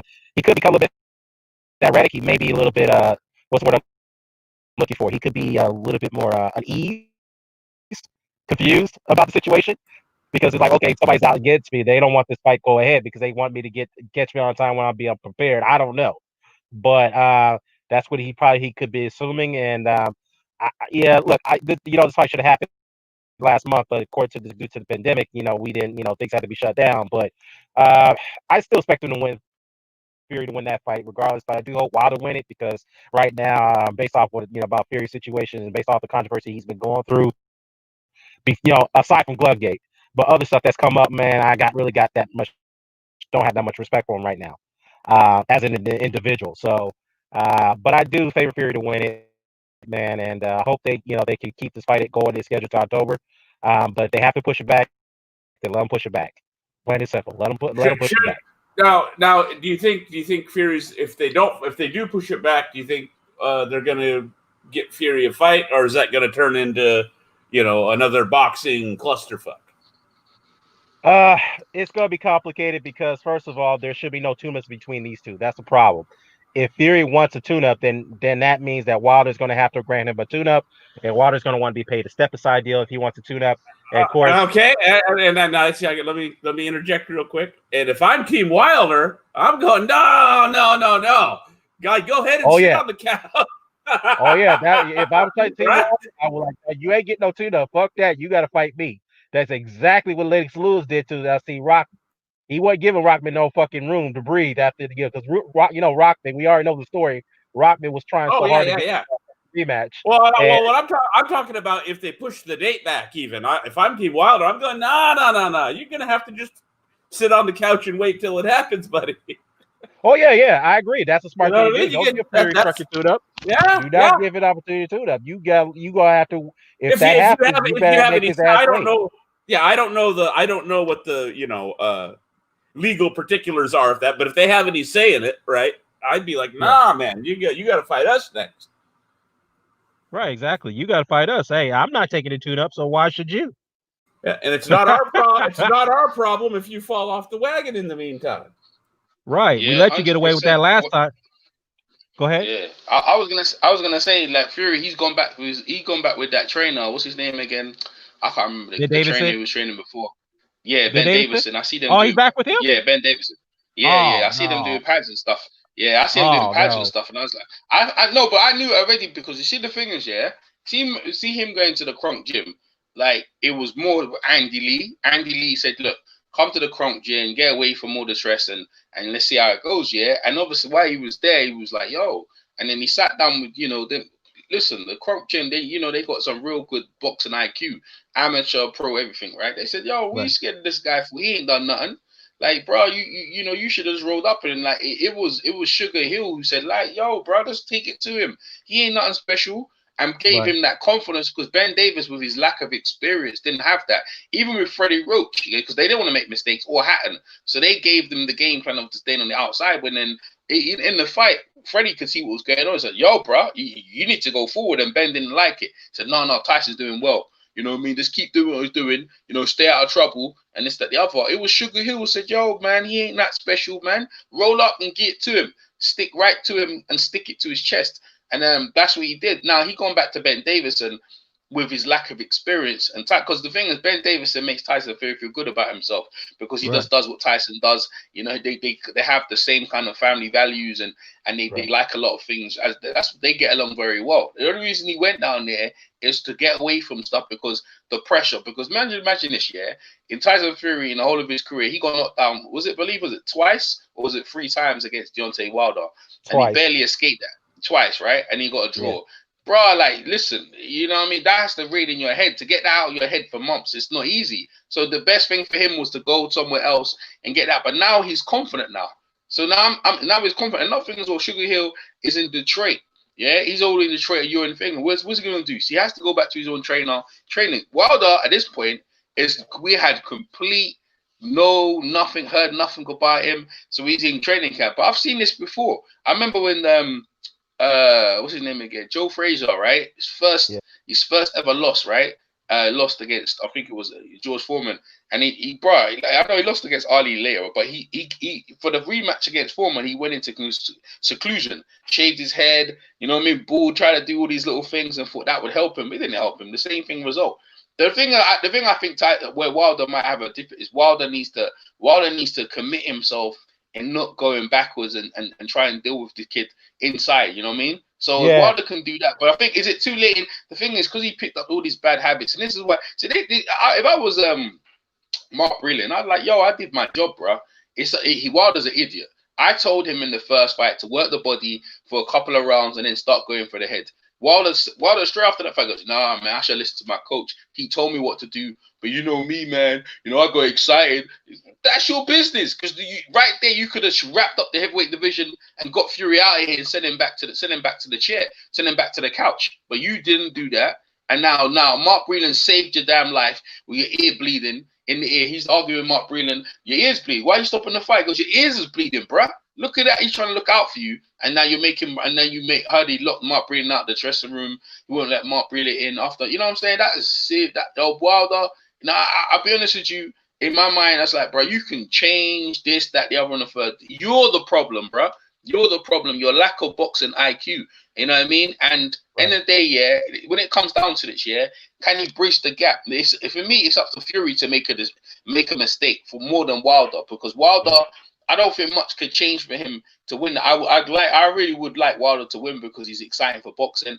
But obviously, a lot of people, the right guy is supposed to win. You know what I mean? If a guy comes in with a better game plan, he's going to win. What's Wilder's game plan going to be? This time I'm going to stay with him. This time I'm going to throw more punches. Well, you're going out. That means you have to go out your comfort zone, which you probably need to anyway. You know what I mean? So we're going to see when this fight happens. There's no point walk around angry. oh boy, this, that, the other, this, that, the other. Because when you lost, you're by yourself. All the people you were backing, they didn't have they ain't got your back like that, bro. Ain't none of them. You know what I mean? What AJ went for that shit as well. You know what I mean? AJ went Yeah. for the same thing. Hey, you know what I mean? So this thing, it may be good for him, but I'd like Mark Brilliant back in the corner. And if Mark Brilliant is back in the corner, which I hope he is, regardless of what reports are gone out there, that you listen to what Mark Brilliant's telling you, bro. The man has an amateur win 101 or 102 with 2 losses, bro. Like, bro, like you can't get better than that in the amateur. Plus, he's a 2-weight world champion. He knows how to keep. The reason why he beat people is because he kept them out on range and just kept burning them up. Now you're going against a guy who's a bit longer, so you need to be able to counter him and be busy. You know, if you counter him, don't counter in one punch. You got to counter in multiple punches. But if you throw more punches. If you throw more punches over his counters, then you're probably gonna land. Something's gonna land on him. You hit harder than him, that's a fact. But you can't throw one counter and that's it. Hope and then push with your jab. So this is all on Wilder. Fury. For us, Fury can train with whoever he wants. As far as he can stand, in his mind, he's got the beating of Wilder mentally, physically, and whatever. So we have to see. But I know that Fury coming into this fight, he's just like, yo, whatever. He's just cool. Now, that's what they talk about the AJ fight. But AJ has Pulev coming up sometime this year as well. So we're going to get Dillian White is fighting in a couple of next week. So we're going to look forward to that. Speaking of Dillian, he is the WBC has mandated the winner of Wilder Fury must fight Dillian White next.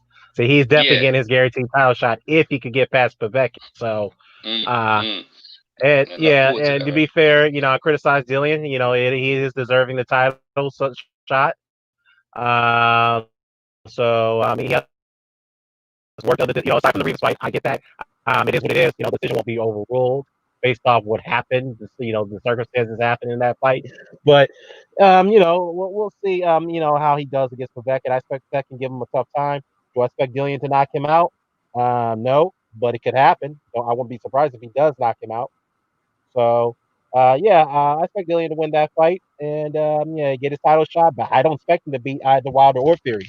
To be honest with you, I'm just keeping it real. I don't think he beats those two. Yeah, well, we're gonna have to see, man. Like you said, a point you brought up about Eddie Hearn and the fight camp is a good idea. Eddie did that. He's saving a lot of money, and he's getting fights on. You know what I mean? Because look, and they for venues and all that stuff, and Frank Warren's bleeding money. BT Sports bleeding a lot of money, and them fights that BT Sports have put on they're not been that good, bro. They ain't been that good, and Frank Warren's under pressure.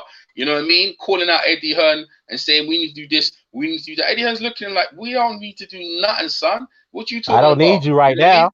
Nah, I don't need you right now.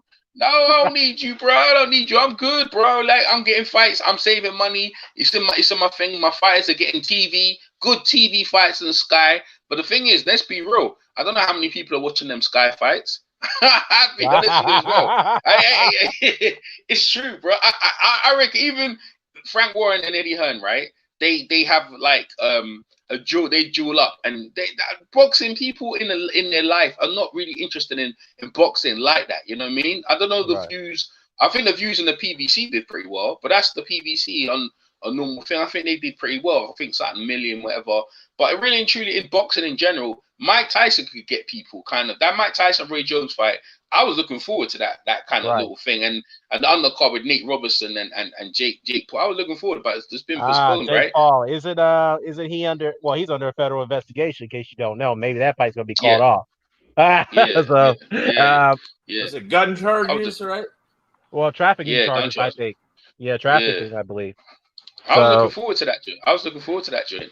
You know what I mean? But this is what I'm saying. This is what I'm saying to you. So end of the day, people need to, they in my opinion, people need to like stop going and like say you've got this and you've got that. You know what I mean? Boxing right now, I think boxing in general, right? They have to look in really all these greedy people. WBC, this guy's not getting a title shot, and it doesn't matter. Like if boxing just came together, all the people with all the money came together. Stop the bloody, make all the belts, unify the belts as one, and then make everyone have their fights. Boxing be better because the people are greedy. This all comes down to greed. Frank Warren is worried about his thing. He realized like he's getting anxious now because he hasn't got enough good fights. that he He can doesn't. make. So that's what that's why he needs Eddie Hearn. But at the same time, he's bashing. He wants Eddie Hearn, but he's bashing him. He's saying, "Well, the Sky contract finishes in 6 months." Well, why are you putting that information out for? Then another thing, then what he did, David Diamante, right? David Diamante, the ring announcer, the MC. He went out and put information out, say that guy didn't come into the bubble, said he came from America straight to Matchroom and done the MCing. Not knowing that guy had to take a week or 2 weeks to get into the bubble. So he had Frank wanted one of his guys who called the British Board of Control to see if this guy went through the procedures to get into the thing. I mean, this guy was trying to get the show shut down. You know what I mean? They're trying to. This Frank Warren is really. I mean, on one hand you're trying to say we need to meet up. The other hand you're trying to put out his business. It's like we know you're trying to sabotage your rival show. I mean, why are you going out and doing that, man? You know that's some snake oil shit. If you do that to me, and you try to call me out to try to get some fights done. No, fuck you. You don't fucking go out and do that. Go out and call me out, and then I would have obliged. We would have sat down and try to come to an agreement. And then you go behind my back and you try to sabotage my fight by trying to out one of my announcers, PAs, one of my MCs. Now, fuck you. You on your own, boy. You see, that's the school Frank Warren comes from, man. You got to remember, I mean, he's cut from that like Don King type cloth. You know what I mean? Like, remember, never forget, Dan, that according to Bob Arum. Now, granted, this is just Bob talking, but Bob insists. He's insistent, right? And Don's still alive, and he hadn't, sued him or anything. Bob has publicly said more than once, Don tried to have me killed. It would surprise me. And so he's trying to get him to have him killed behind his back and trying to do business to it. That's just the way those kind of people are. These are boxing promoters, like guys like Fish Eyes, especially though. Like Eddie's like a little younger, so he might maybe he views it a little differently, but he's still a boxing promoter. But you get what I'm trying to say. Yeah, I don't believe to Fish Eyes, it's perfectly normal standard procedure to have one hand holding a contract out to try and do business with one hand and then stabbing you in the back with the other. Yeah, literally. That's just another day for Frank Warren. Right. I mean, literally.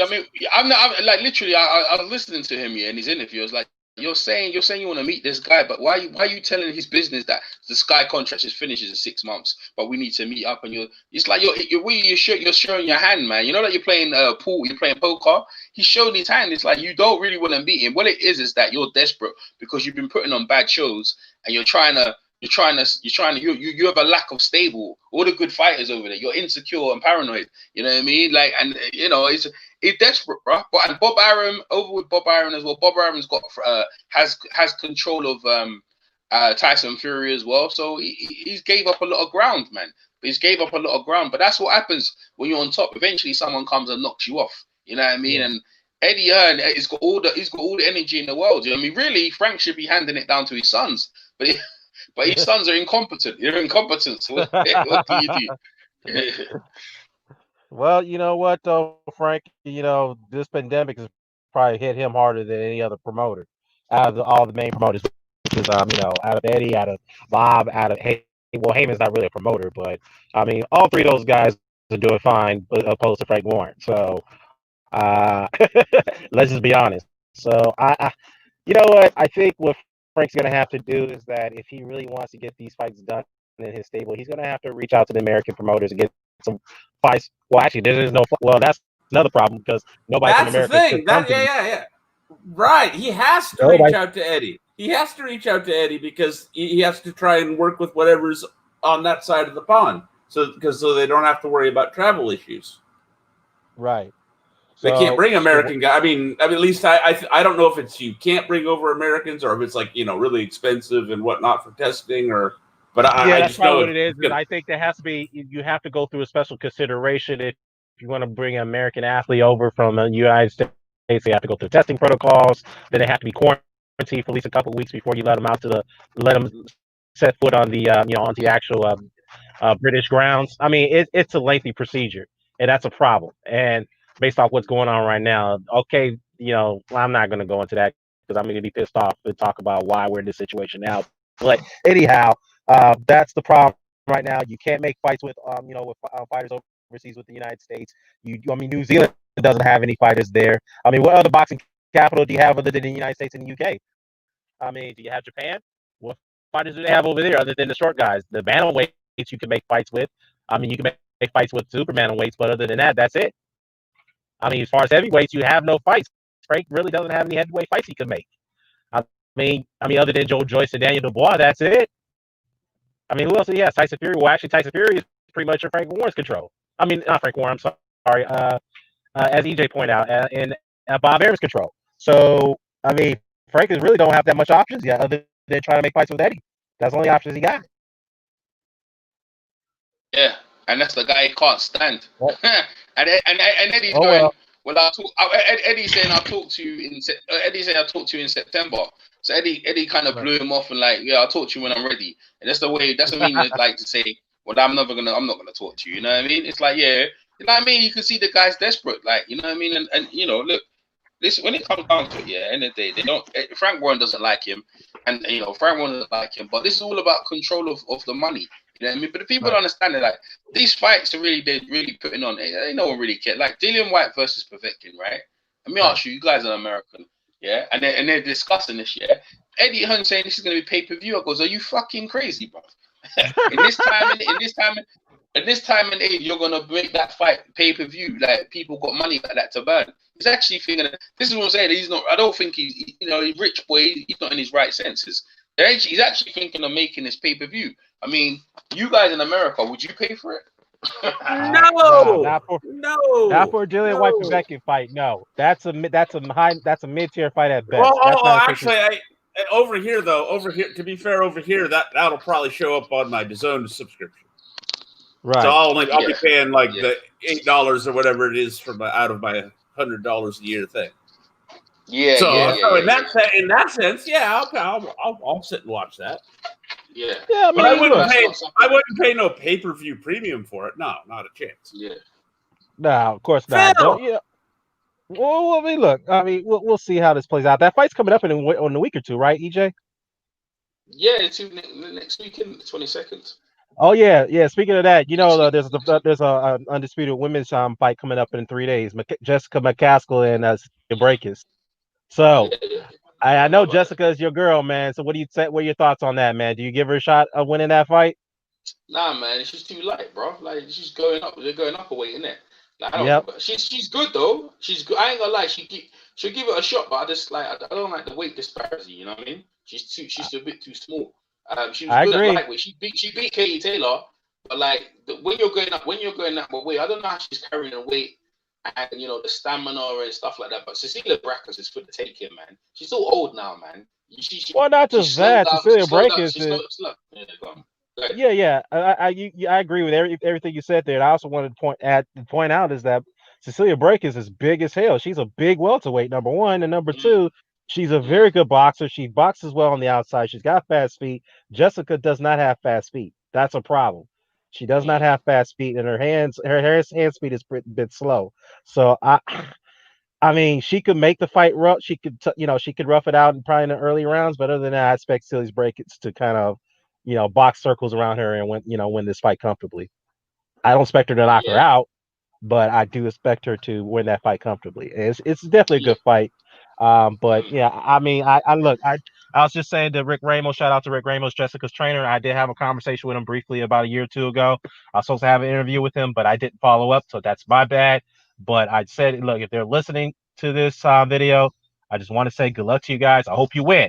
Prove me wrong. Prove us wrong that you could beat Cecilia BRAEKHUS. But good luck to you guys. I am looking forward to the fight, but that's scheduled in 3 days actually. So yeah, definitely for the undisputed welterweight championship, I expect BRAEKHUS to win that fight. So yeah. EJ, I got a question. I got a question for you, EJ. Me and Dan were talking about this right before you jumped on. How do you feel about the fact that the women have, what is it, three undisputed championships? Current reigning undisputed champions, and the men got nothing. They got none. Well, they ain't fighting no one, so they have to. Like they ain't fighting no one, they have to. Like they undisputed championships. To be fair, ain't the quality of the men's undisputed championship. Like I understand, but it's kind of a bad look. No, I'm not saying that, but you gotta understand, yeah, it's like the WNBA. They need to do stuff to get people to watch. You know what I'm saying? I say because the competition is so vast, man. It's like some of the guys, like we know Jessica McCallaghy, right? I looked at her fight before she went out there. I said, listen, I said she could beat Katie Taylor because I don't rate Katie Taylor in as a period. I rate she's fast hands and everything like that. But I've seen like when she hasn't got her own weight, she doesn't look. She looks like she's falling apart. And that she lost in recent fights. They look that way. That Jessica McCallaghy was the first one I put. As far as I could say, she beat her that way, right? But what we're talking about, Doc, here is the talent pool, man. The talent pool. Now they've got undisputed championships, yeah. But I ain't walking around saying that. Like that's what certain Clarissa Shields have to do. I mean, that was the men's. If she was a man, right, and she did that up and down the world, people are like, yo, she's like Henry Armstrong, bro. But the fact of the matter is, the competition is so weak, bro. Because women, remember again, women just added amateur boxing recently, right? So imagine if they had amateur boxing when Layla Ali was there. It was amateur boxing then. The pedigree of women, they've all got better. Women have got better. But the majority of the time is like you're watching the way. I mean, we have where's the we haven't got heavyweights, bro.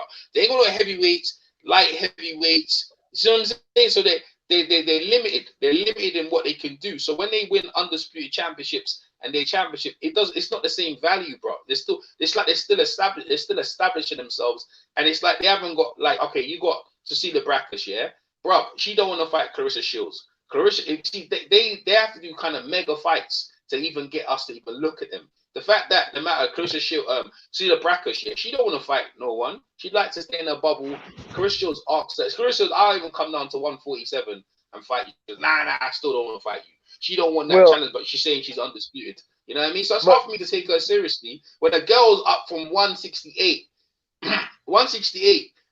Go down to 160, win undisputed at both weights, yeah, and looking to come to you. Actually, sorry, she won undisputed at 168 and 154, and looking to come down to your weight, and you don't want to fight her. So how can't I even take them seriously? So I'm not impressed too much about the undisputed championships because the lack of competition of who they're fighting. I'm not. It's hard. Well, what about this one, though? Katie Taylor versus the rematch with Stone. Well, go ahead, Phil. No. I mean, a better question for me would be, how many people actually know that it's 3 undisputed women's champions? You understand what I'm saying? So, I mean, and that's just kind of to elaborate on some of what EJ just spoke on. The question is, okay, yes, 3 undisputed women champions, but I mean, how many people know that? You understand what I'm saying? To me, that would be a better question. And I think, as he mentioned, that in the women's division, they have to fight the best to really establish themselves as, a dominant force just within women's boxing in general. You understand what I'm saying? Because they want to get the same kind of respect that the men do, but they don't have time to play politics. You understand what I'm saying? So they jump right into it because, as he mentioned, the pool is so small. You're going to have several women that are good, and then most of the time in women's boxing, you're going to have that one or 2 chicks that's just going to be so much better than the other ones. You understand what I'm saying? Yeah. Listen to this. Hey, look at this, right? Hey, just that point. Hold that, Phil. Look at the woman fought the other day. I don't know who she fought. She got knocked out in a couple of seconds. Did you see that fight there? Oh yeah. You talk about Estrada and Atkins. That fight should never been made. Yeah. That's like. You go ahead. That's what I'm talking about. In men, it's like, bro, like at least the guy who's a journeyman would defend himself. But that right there is a bad advertisement for women's boxing. That's to show you exactly what I'm and Phil saying is that the level of depth of the women is that was just awful. That was awful. That should have never. Whoever allowed that woman to even get in the ring. But go ahead, Phil, because Phil was saying. Go ahead, like continue. No, I just was kind of elaborating on that, man. The fact that that's good for women's boxing because it's it sounds good, shall I say, right? Yeah. But at the same time, I don't think the interest is there because I don't think very many people even know about that. If you just want me to be just quite blatantly honest with you, and I mean, you know what? I agree with all the points both of you made. I think you kind of hit on the point I was trying to make, Phil. it sounds good, or if you're looking at it from the other way, it sounds bad. Just when you say it out loud, you know what I mean? But yeah, Right. I agree with everything you say about the talent pool and whatnot and awareness, etc. They are Well, All about, regardless of the here's context. Context is the most important thing when you mention that. Don't get me wrong. That is a incredible accomplishment. For a woman to go undisputed. I mean, that's awesome. But at the same time, you got to read between the lines. You got to, evaluate the landscape, and it's just not the same as when the guy does it. And I mean, that's just the truth of the matter. well, yeah, no, it's my not the same. I would my point was more about highlighting the lack of undisputed champions on the men's side. Yeah, if that makes does sense. kind of I was going to lab to that point, Mr. Doc. But the fact is that we have 3 women who are undisputed light. You have one in lightweight, Katie Taylor. You have one in Cecilia Breakers at welterweight, and you have Clarissa Shields at middleweight. So that's 3 of them right there already. And the fact is that the men don't have one. The last one we had was Alexander Usyk before he moved up in weight. Which, by the way, I don't know what the hell he's doing right now. So I don't know if Usyk's going to continue to fight or not, because it seems like he wants to concentrate on promotions at this point. But needless to say, though, it does kind of. I mean, that's the thing, though. If people know about it, if they pay more attention to this would make the men division look pretty bad. In Well, actuality, let's be honest though, Dan. Let's be real about this. And I hate to say it like this, but you know, you got women that are willing to go undisputed, and then you have men that are actually being divas. You understand what I'm saying? And yeah, they willing to play politics, put their career on hold because for whatever reason. They're not chasing any greatness. A lot of them right. chasing chicks.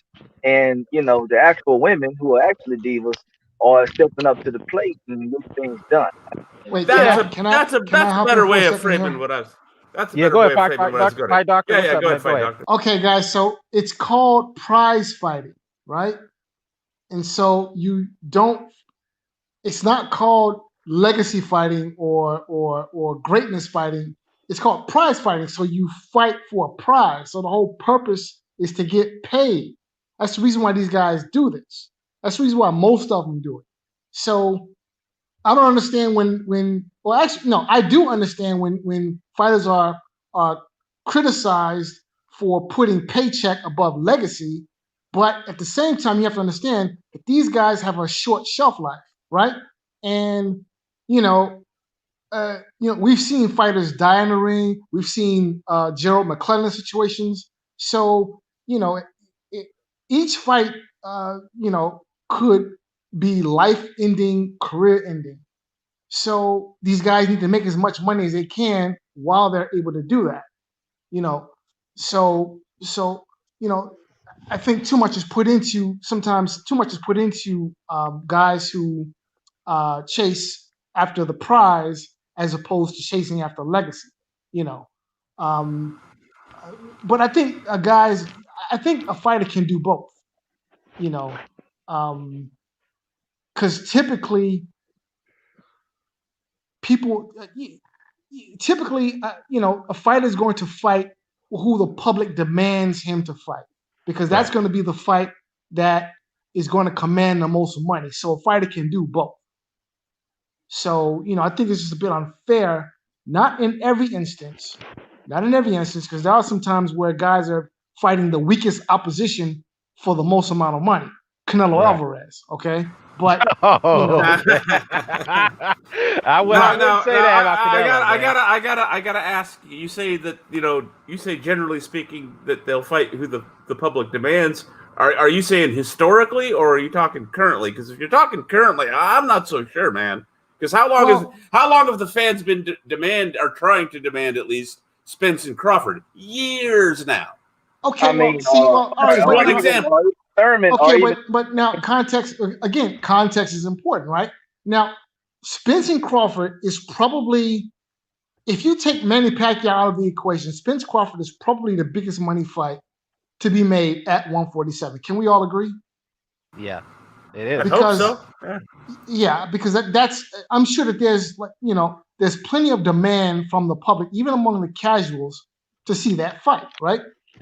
But unfortunately, politics are part of boxing, and on both sides, you have two fighters who I think want to fight. I know Crawford wants to fight. I suspect Spence also wants to fight. However, the politics are getting in the way. So I don't think that should be a slight against Crawford or against Spence that the fight hasn't happened. The money is there, sure, but unfortunately, the politics of boxing are preventing that fight from happening. So. But there's there's a lot more than just that we could get into. Hold not on. just the only fight. I mean, we got fights at middleweight, we got fights at heavyweight. Go ahead, Phil. So this is the deal right here, Fight Doctor. I agree with in the sense that you say you can do both, but I don't think we're being unfair to these guys at all. You understand what I'm saying? We've had too many instances just now recently with the whole and with the Lomachenko and the Lopez deal. I mean, let's be honest about this. I think Bob Arum was being more than fair to Lopez, offering him the 1.2 million, considering that it's not going to be any fans at the fight, and he's only just became a champion. He's not a star. I mean, how many guys who can say that 15, 16 fights in, they're getting $1 million checks? These guys are on pace to really make some money throughout their career. So for me personally, he was willing to back out of the Lomachenko fight with a possibility of unofficially becoming undisputed champion. Okay. All because what? A couple of $100,000? Like, I mean, that's just ridiculous to me. Because I mean, at the end of the day, you're getting a good paycheck and you got a chance to do something that you've been screaming you've wanted since you stepped into the division and you've seen Lomachenko with the top dog. So I don't think we're being unfair. I think what we're doing is we're calling it straight down the pipe. Don't get me wrong, as you mentioned, you do have some guys that get extreme paydays to fight lesser opposition. And I mean, at the end of the day, it's no different than when Floyd fought Berto for his last fight with Showtime. I mean, it just is what it is. I mean, at the end of the day, I mean, all fighters do it. But at the same time, you got to call a spade a spade. And right now, as far as the men are concerned, I think a lot of these guys are, I'm not going to say pricing themselves out, but they're overvaluing themselves, considering where they are in their career. At the end of the day, you can demand as much money as you want, but everybody involved wants to make money in boxing. If the money's not there, it can't just come out of thin air. You have to be reasonable and you have to know what your value is as somebody that's providing entertainment for a consumer. You understand what I'm saying? Not your hold on, Mr. Doc. Not your own personal value, of course, right? Because we never get paid what we think we should get paid. We get paid what the public decides we get paid. If the demand is there, you'll get compensated for it. But if it's not, don't price yourself out. We're calling it like we see it. Right. And look, this will probably sound a bit brutal, but at the end of the day, we're fans, and I'll speak for just me here. I'm a fan of legacy fights, all right, which implicitly are dangerous fights. I'm not a fan of other people's money. I'm just not. I don't care. I'm not either. But I mean, don't get me wrong. If they get paid, I'm not mad at that. Good. That's a good thing. That's fantastic. But I'm getting in front of the TV because I want to see the best fights possible. Right, come hell or high water. Right. I'm not interested in who's getting paid what. Listen, I agree with that sentiment 100%. I'm a boxing fan. Look, listen, I've said before that being a boxing fan is sort of like being married to a $2 whore. Okay. Yeah, I remember. You're absolutely right. It's true. Okay. I felt that way for the better part of 20 years, and I feel that way even more so now, 20 years in. I've been a boxing fan since my teenage years. I'm now in my late 40s. So yeah, boxing, it's like being in love with a $2 whore. She will always break your heart, and that's just had It's just been letdown after letdown after letdown after letdown in boxing. We didn't get a chance to see Holyfield, Tyson when both were in their primes. We didn't get to see that. We didn't get to see Tyson, Lennox Lewis in the mid '90s. We didn't get to see. We never got to see the Ali Foreman rematch. I mean, I can go on and on and on about fights that should have happened. Right. We didn't get to see the Oscar De La Hoya Felix Trinidad rematch. You talk about a fight that was screaming for a rematch. Right. Okay. Yep. I mean, it's criminal that rematch didn't happen. Seriously. Okay, that's criminal. Well, that was No, I agree. I agree that there's always been fights that we didn't get, right? Disappointments that happened, but maybe I don't know. Maybe I'm again just being overly cynical, but my God, the last 15, 20 years, the percentages spiked dramatically, in my opinion. The percentage of fights that we aren't getting. They have spiked a little bit. And to be fair though, there have been some surprise fights that have been made just to kind of make up for it. I mean, kind of like in the heavyweight division with the Wilder Fury thing, nobody really didn't expect that fight to be made anytime soon. Like in 2018, it was kind of like off the radar. Nobody expected Tyson Fury to go into a Wilder fight that soon after coming off that long of a layoff. So True. that kind of made up the fact that we might have to accept the idea that Joshua and Wilder may not ever happen. We may never get that fight, kind of like Bo and Lewis. We didn't get that fight to happen, but Lewis made some good fights with other fighters that that kind of made up for the fact that he did fight Riddick Bowe, or Riddick Bowe particularly did fight him. And to be fair, Riddick Bowe didn't really get into the matchups that we wanted to see after the fact that he didn't want to fight Lennox Lewis. And too bad his career got ended up short. But at the end of the day, the sport does live on, and then at some point in some time, these fighters can't continue to be holding out, especially within the time in the pandemic. They got to make money. They got to put food on the table. They got to pay for all these, pay for their expenses, because they're not going to go unpaid for much longer, given how the way our government is behaving right now. But other than that, man, I want to ask you, Fight Doctor, since you're in the chat, and Phil, I know you're in the chat too, but I'll start with Fight Doctor. So I'm sure you heard the news about Lomachenko and Lopez. That fight's confirmed. They're penciled in for October 17th. Lomachenko gave up a percentage of his purse to get the fight done, and the reason why he did that because Timofimo held out because he wanted an increase in pay to get the fight made. So he got it done, got through the finish line, and now it's set in stone. So what's your take on it? Who do you got winning the fight?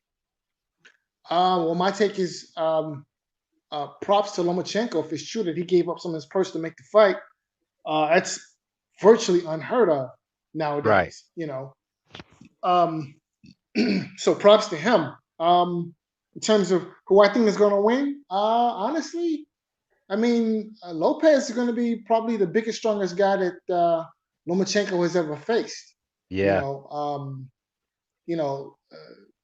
I think maybe perhaps the experience will lean towards Lomachenko, but Lomachenko has been looking mortal lately. So, honestly, I don't know. I could see Lomachenko winning a decision.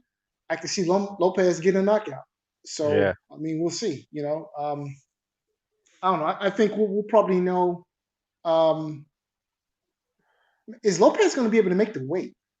I think that's my question. That's a good question. I'm sure he will, but after this fight, I don't think he'll be staying at a lightweight much longer. I think he's going to move up to 140. He's already alluded to that several times. So I think he needed this fight as like a going away gift. If he beats, kind of like similar to how De La Hoya and Felix Trinidad fight played out, since you brought that up.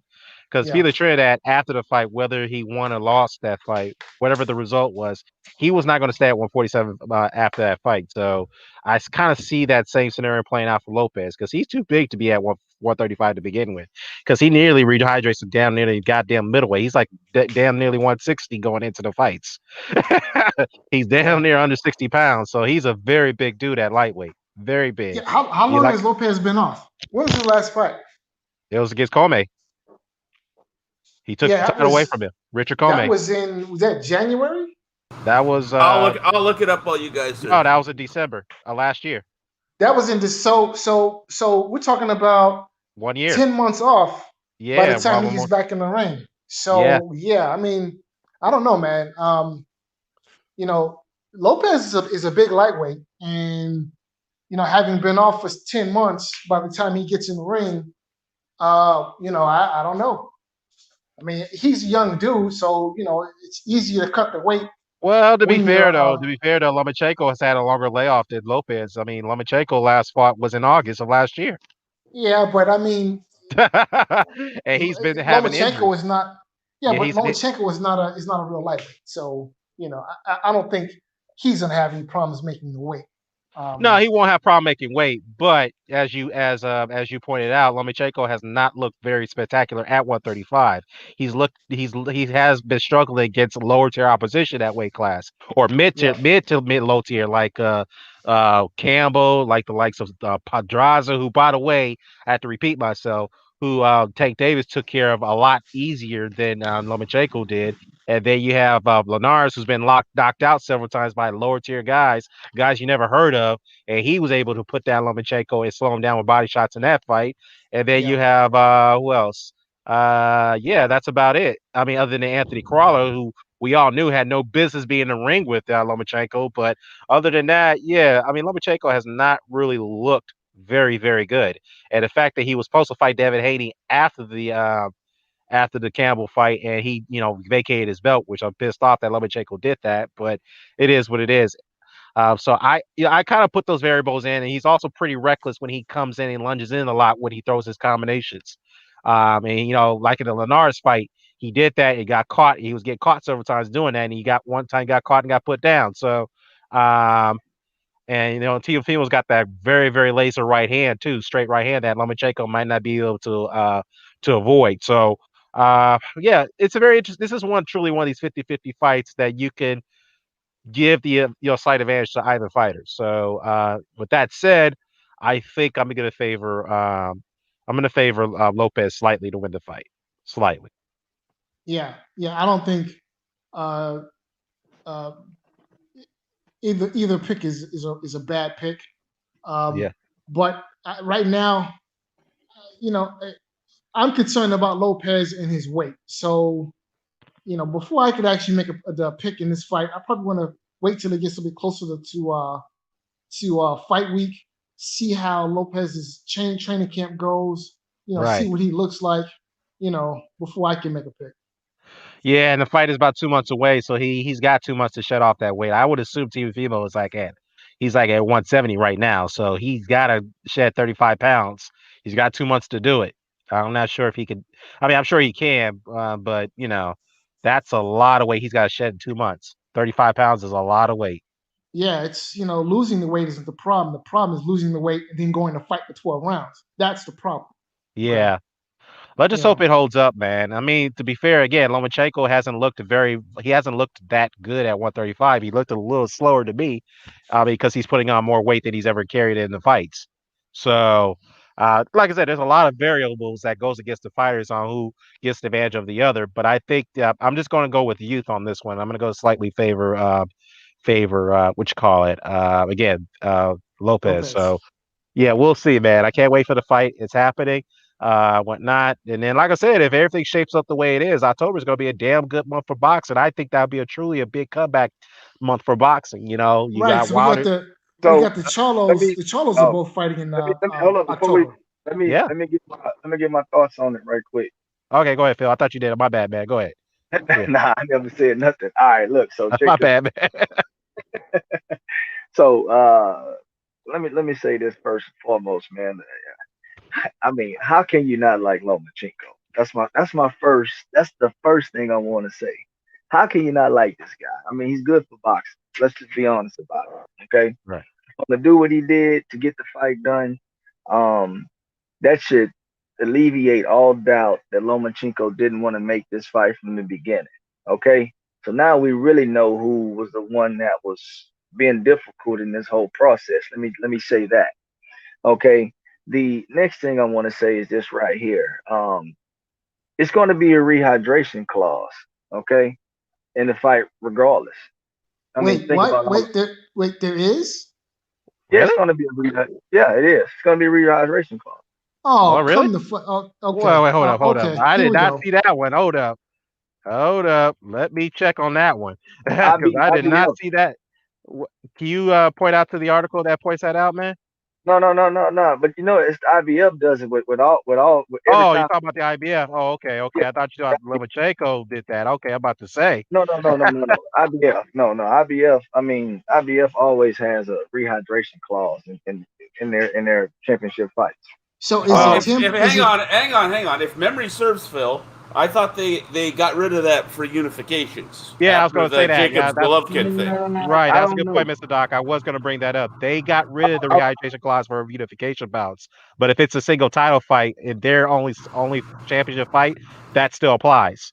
It was, So and if memory serves, it was because of the Jacobs Golovkin fight because they didn't want people doing what Jacobs did and going, well, if I can fight for say 2 out of 3 belts and not have to make this stupid 10-pound rehydration clause, I'm just going to do that. The IBF didn't want to start getting left out. yeah, that's what they because they lost a lot of money for that fight too because they lost out on the see, sanction fees by Jacob. So I think, yeah, I think that's why they got rid of it. I think that was a part plus the Canelo fight too because Canelo is a weight manipulator too. I Oh, think that played a part. Canelo was never going to make Yeah, no I 10 think that played a pound. part. I think that played a part why they got rid of their 10-pound rehydration limit the day after the weigh-in limit. So for champion for communication so bouts. So so yeah, but go just ahead. to, yeah, just to give my quick thoughts on it. Um, just in general, man, I'm gonna be honest with you.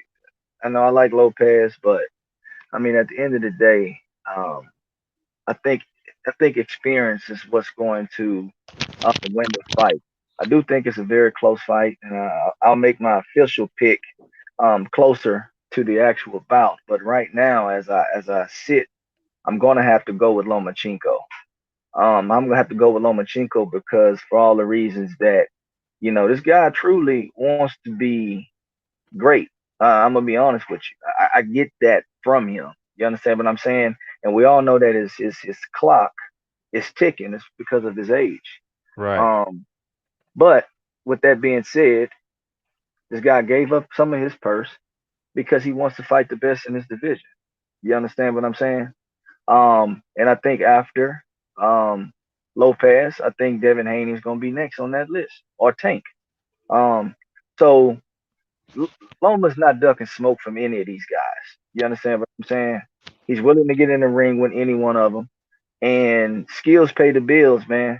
Don't get me wrong, man. Lopez is a hard hitting youngster, and he has youth on his side. But sometimes youth is just not enough.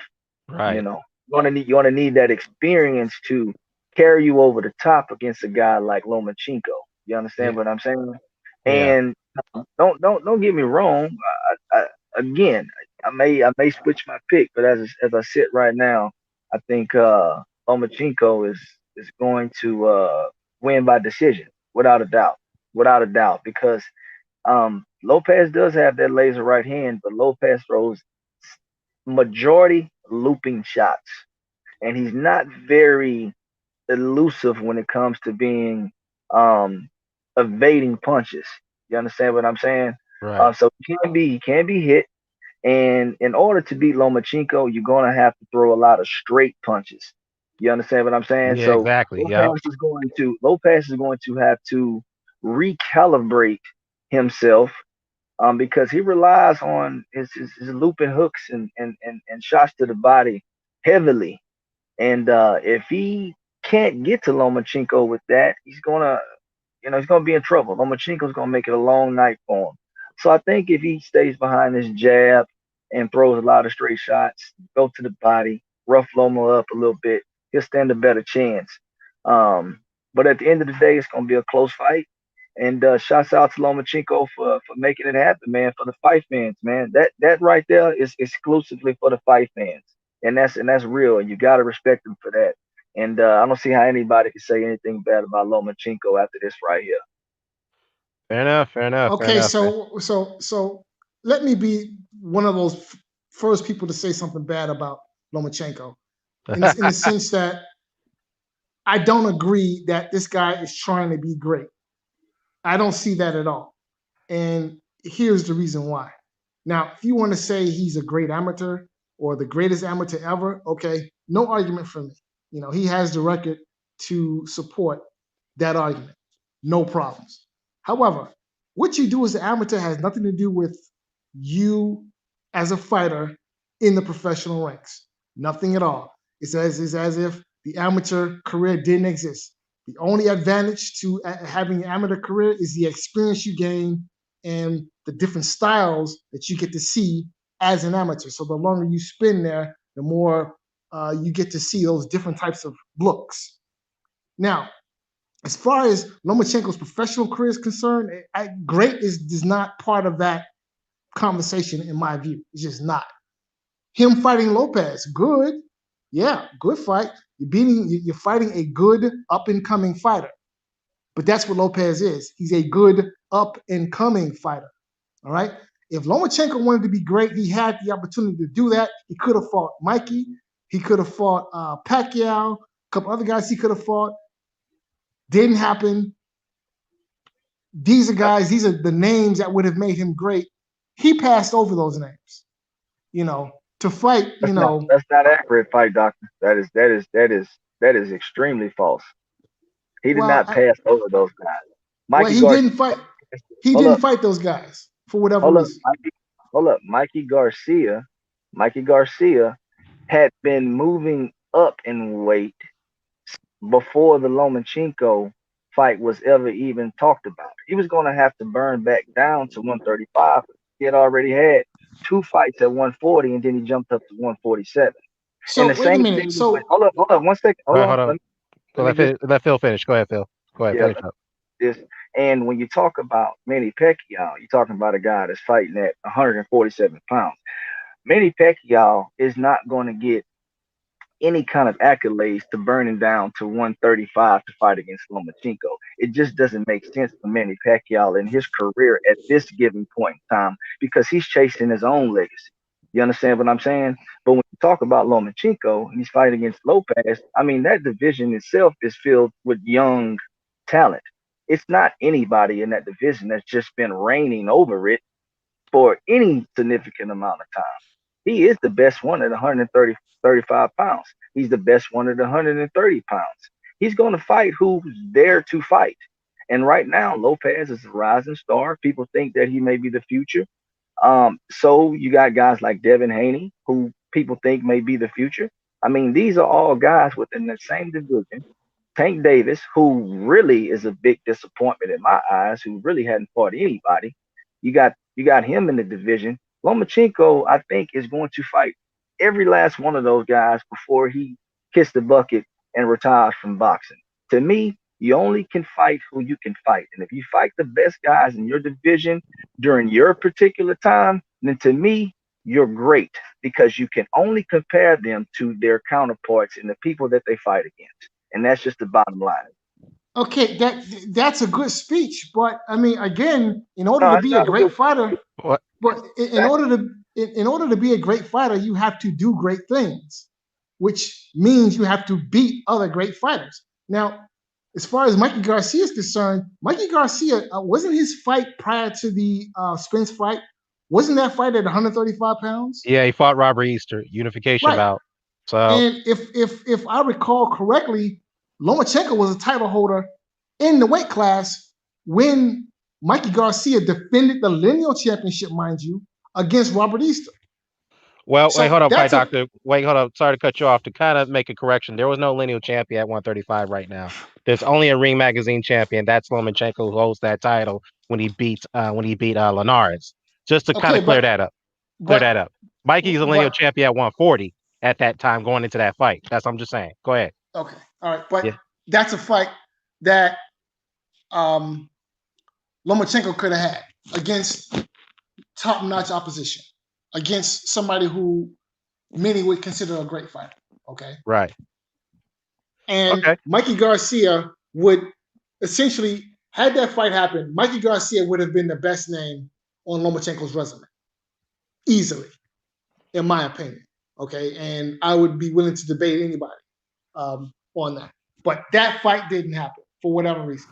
Now, in terms of Manny Pacquiao, maybe Manny Pacquiao didn't. Real quick, fight doctor. Someone in the chat makes kind of a good point, though. Mikey's pretty. I'm pretty sure I've even heard Mikey essentially say this. He would never do business with Bob. He did say that. Because I mean, they had a really bad split.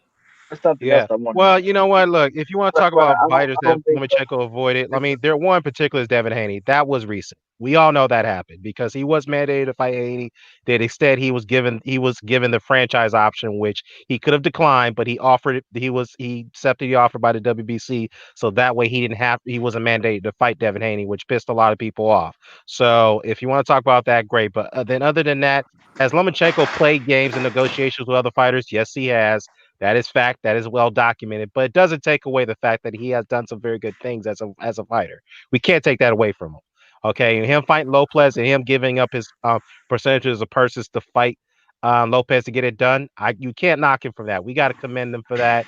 As far as I saw a comment in the chat by Brandon Ray about how the hell did he duck Pacquiao when he's 2 weight classes above Lomo. Well, just to let you know, Brandon, they were trying to get the Pacquiao fight done. And they were trying to get Pacquiao. They were trying to negotiate with Pacquiao, from my understanding, to come back down and wait. And Pacquiao would agree to do it.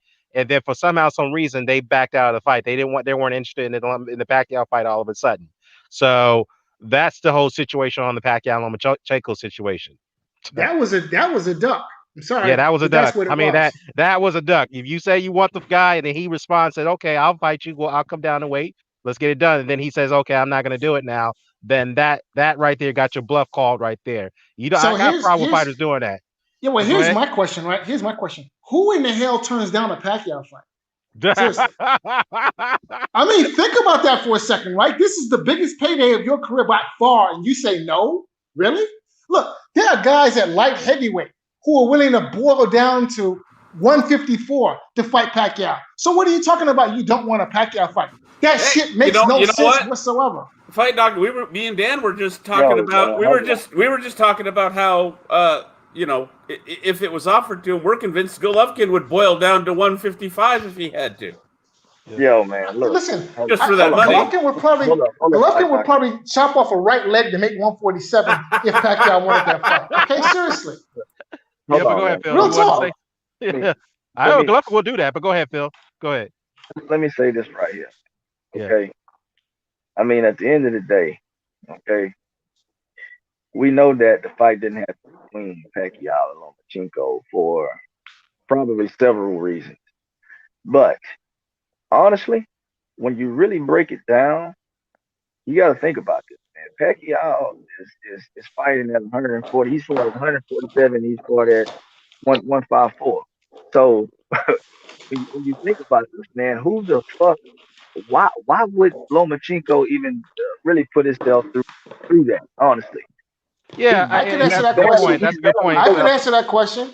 Hold up, doctor. I'll let you in, but let me respond to Phil on that one. That's a good point because if you look at it again, you have to include this variable. Lomachenko looks a little slower going up in weight because all that weight that he's carrying into fights, that does become a detriment to your speed and your accuracy to some extent. So if he's going up to 140 and fight Pacquiao, I think he's a dead man at 140 if he fights that Pacquiao. I'm being honest. Let's be honest. Let's be honest. Yeah. Right now, Lomachenko, as he sits at 135 pounds, he's small for that division. Okay? Exactly. So when you really break it down, man, let's be honest about this.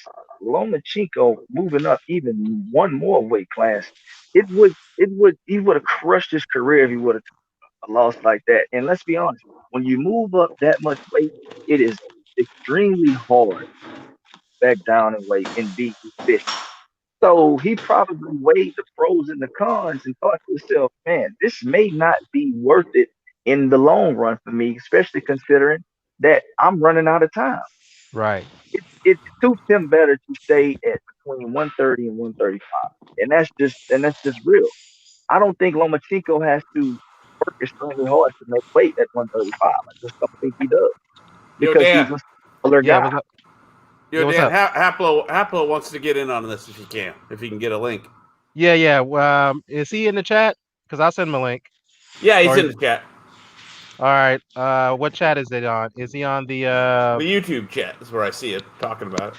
Okay, I'll send him in there. I thought he was in our hangout chat, but okay, I'll send him to YouTube. All right, give me 1 second. I'll have him jump in. All right, there you go. It just wouldn't have been. Let's be honest. It would have been a good fight on paper, Uh-huh. but I don't think. I think we would have had the same similar kind of situation when Rigo fought against Lomachenko. You Yeah. understand what I mean? It And looked you good know on what? That paper. I'm But glad you. it I'm looked good. glad you brought It that. looked good. It looked good on paper, but at the end of the day, it's just not a good idea. It's You just know, not a good idea. I'm I glad you don't think brought it's a that fight. bluff. I just think he just really thought about it and said, this probably is a pretty stupid decision for me to fight Manny Pacquiao. You know what? Yeah. Hey, look, I'm glad you brought that fight up because again, it underscores the hypocrisy in Lomachenko. Okay, in his fan base, that this guy in Lomachenko had no problem dragging up a a 118 pounder, which is what Lomachenko, which is what Rigondeaux Okay, he was is. fighting at Okay, 122, and Rigo called for the fight, not Lomachenko.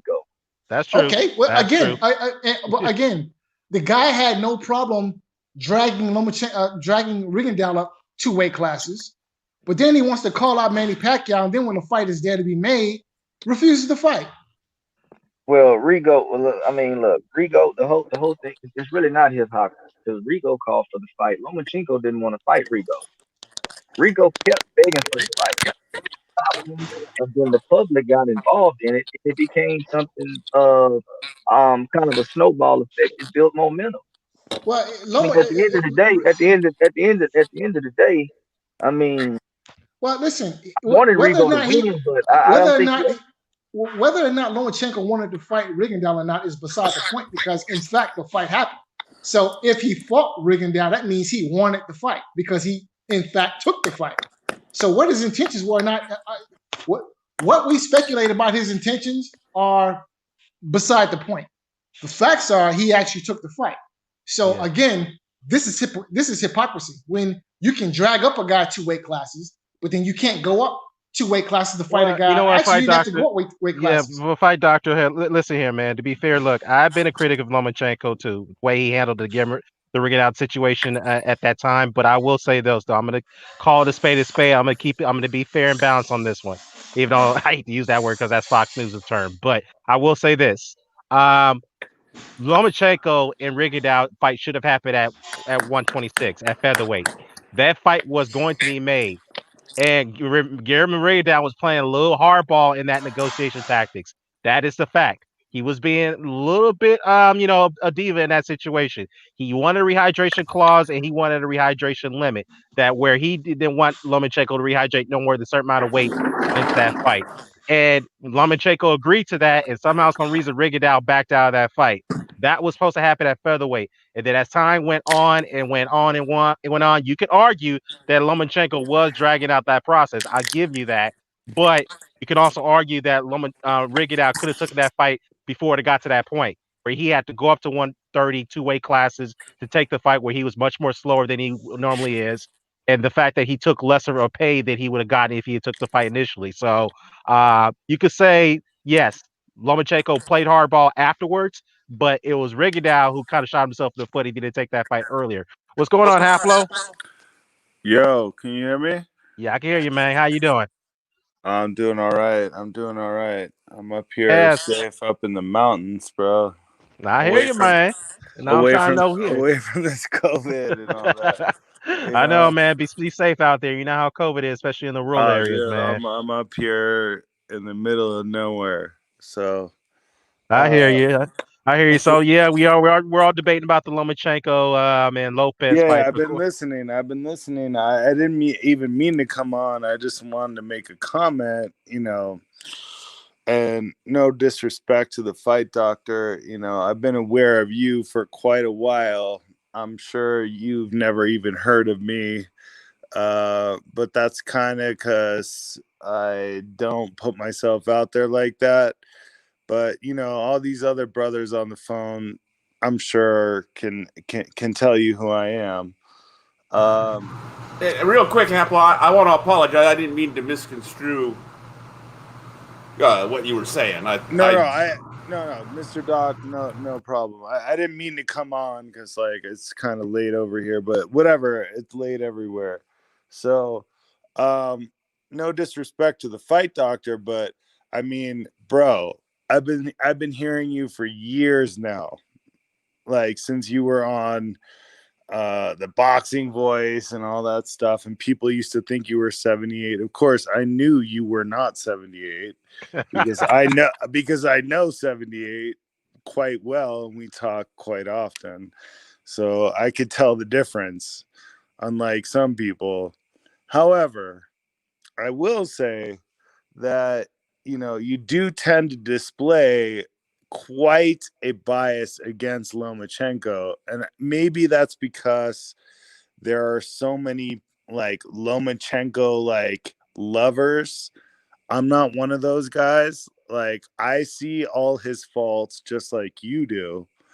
However, I mean, you got to give the guy his credit in terms of what he has accomplished. Now, he doesn't have a ton of fights.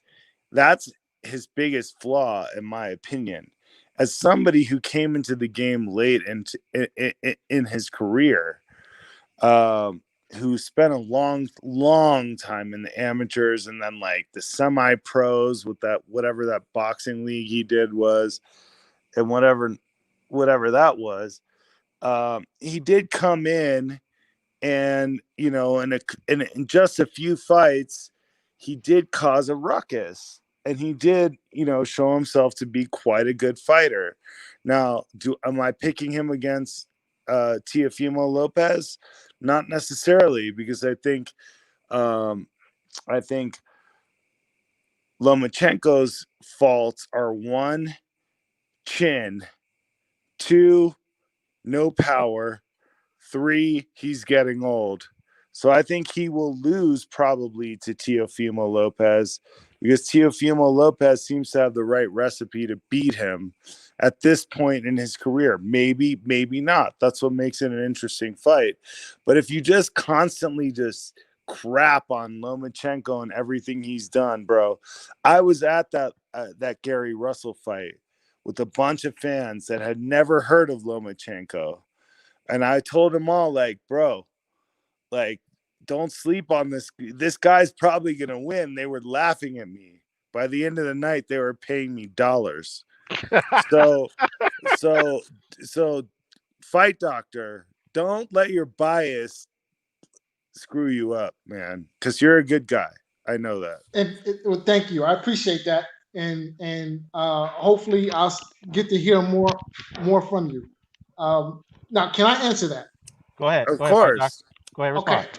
So here is my take on the whole deal, right? Now, I am what you call a diehard boxing fan. Like I said, in my mind, I think everybody on here could say the same.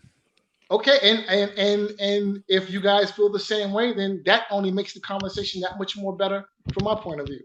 And I appreciate being in the company of other diehard boxing fans, because that's what I consider myself to be, right?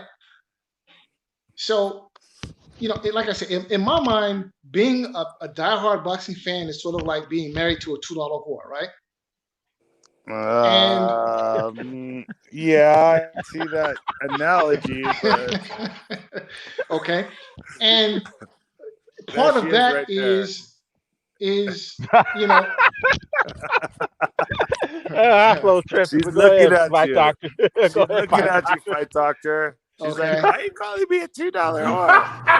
I'm worth at least $3. $3.50, okay? Yeah. Go ahead, fight doctor. Finish that, man. Finish up. So listen, when we inflate these guys artificially, we are showing disrespect to the sport and to the fighters who came before them, who had to prove themselves great. Listen, it is, in my mind, sacrilegious to call a guy like Lomachenko great when we've had other greats who came before him who accomplished twice as much, didn't get half the recognition. Okay, real talk. Like who? Like who? I give you a prime example. Bernard, the Executioner Hopkins, a Dude, truly great fighter, right? No. Give me somebody at that weight class. No. No. Give me someone at that weight class. Wait a minute. Hold on, wait. You didn't I say can give you people. Now you're shifting the goalposts. Okay, you No, asking I'm not. like who? I'm saying Okay, at then I that give you a same weight name. class. Wait, hold And then on, all of a guys. Hold sudden, on. One at a time. But I'm saying yeah, at that weight class. At that weight class, Bernard Hopkins was way bigger. So what let's difference just does it talk make? about. Bernard Hopkins is a professional prize fighter, and he fits the mold of exactly what I'm talking about. A guy who accomplished twice as much, did not get half the credit. Okay. Why don't you talk about Benny Leonard? Fight doctor. Bernard Hopkins gets all the credit that he deserves. Yeah, Bernard Hopkins is when Bernard Hopkins was in his prime, all right, he was getting shot on a regular basis. Now, I was there to see it all. Come on. Okay, he was the underdog in the Trinidad fight. Okay? No, he didn't get dogged in the Trinidad fight. No, I said he was the underdog. He was the underdog. He was the betting underdog in the Trinidad. No. Nobody. Oh yeah. Well, Fight Doctor Haplo, to be fair though, that on record, Hopkins was an underdog going into the Trinidad fight. Yeah, but nobody was counting Hopkins out of that fight, bro. It wasn't really. I mean, I was. So hold on, real quick. I didn't think Hopkins was going to win that fight, but go ahead though. Go ahead. I give you a fighter that really never got his just due till it was too late, and that was Andre Ward. Okay, thank you. I was going to name that one. Go ahead. He didn't get his just due, but we're talking about lightweights, guys. Lightweights. No. I'm talking about boxing in general. Okay, and that a guy like, and there have been others, but Lomachenko was the latest example of a guy who comes along, fits the description, and gets a ton of praise. But see, here's the thing. I agree with you that Lomachenko has his faults. He does. He doesn't have enough fights. For the amount of time now that he's been a pro, to me, he does not have enough fights to be considered among the top lightweights of all time.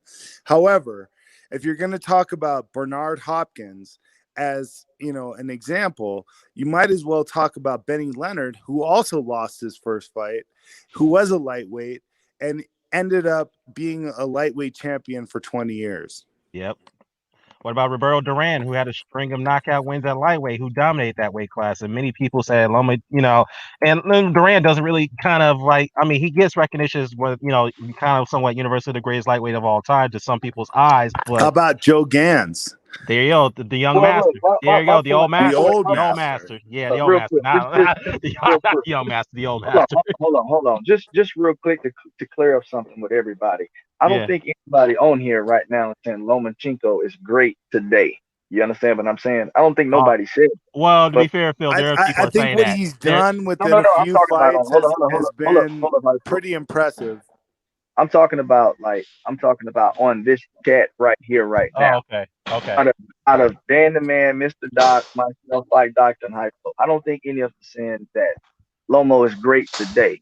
But I think this is just my own opinion right here. I do think Lomachenko right now, in what he did with the whole Lopez situation, I think that is a move of a fighter that has been a very, very good fighter leading up to this point. And when you make moves like that and you make sacrifices, to me, you appear to want to be great. You really want to leave your mark in boxing by doing unprecedented things. And if he follows this up and fights against, let's say, a Tank Davis and then a Devin Haney, to me, in my opinion, he's trying to be great. He wants to cement his legacy.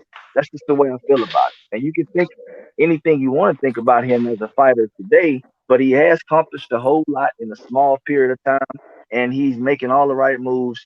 And at the end of the day, he's good for boxing. People in I wouldn't even say he's making all the right moves. Fight Doctor, I would just say that he's accomplished, a lot in a few amount of fights where other people normally, like, look at Felix Verdejo, right? The guy's been around for years now, and everyone's been talking, Felix Verdejo, he's going to be great.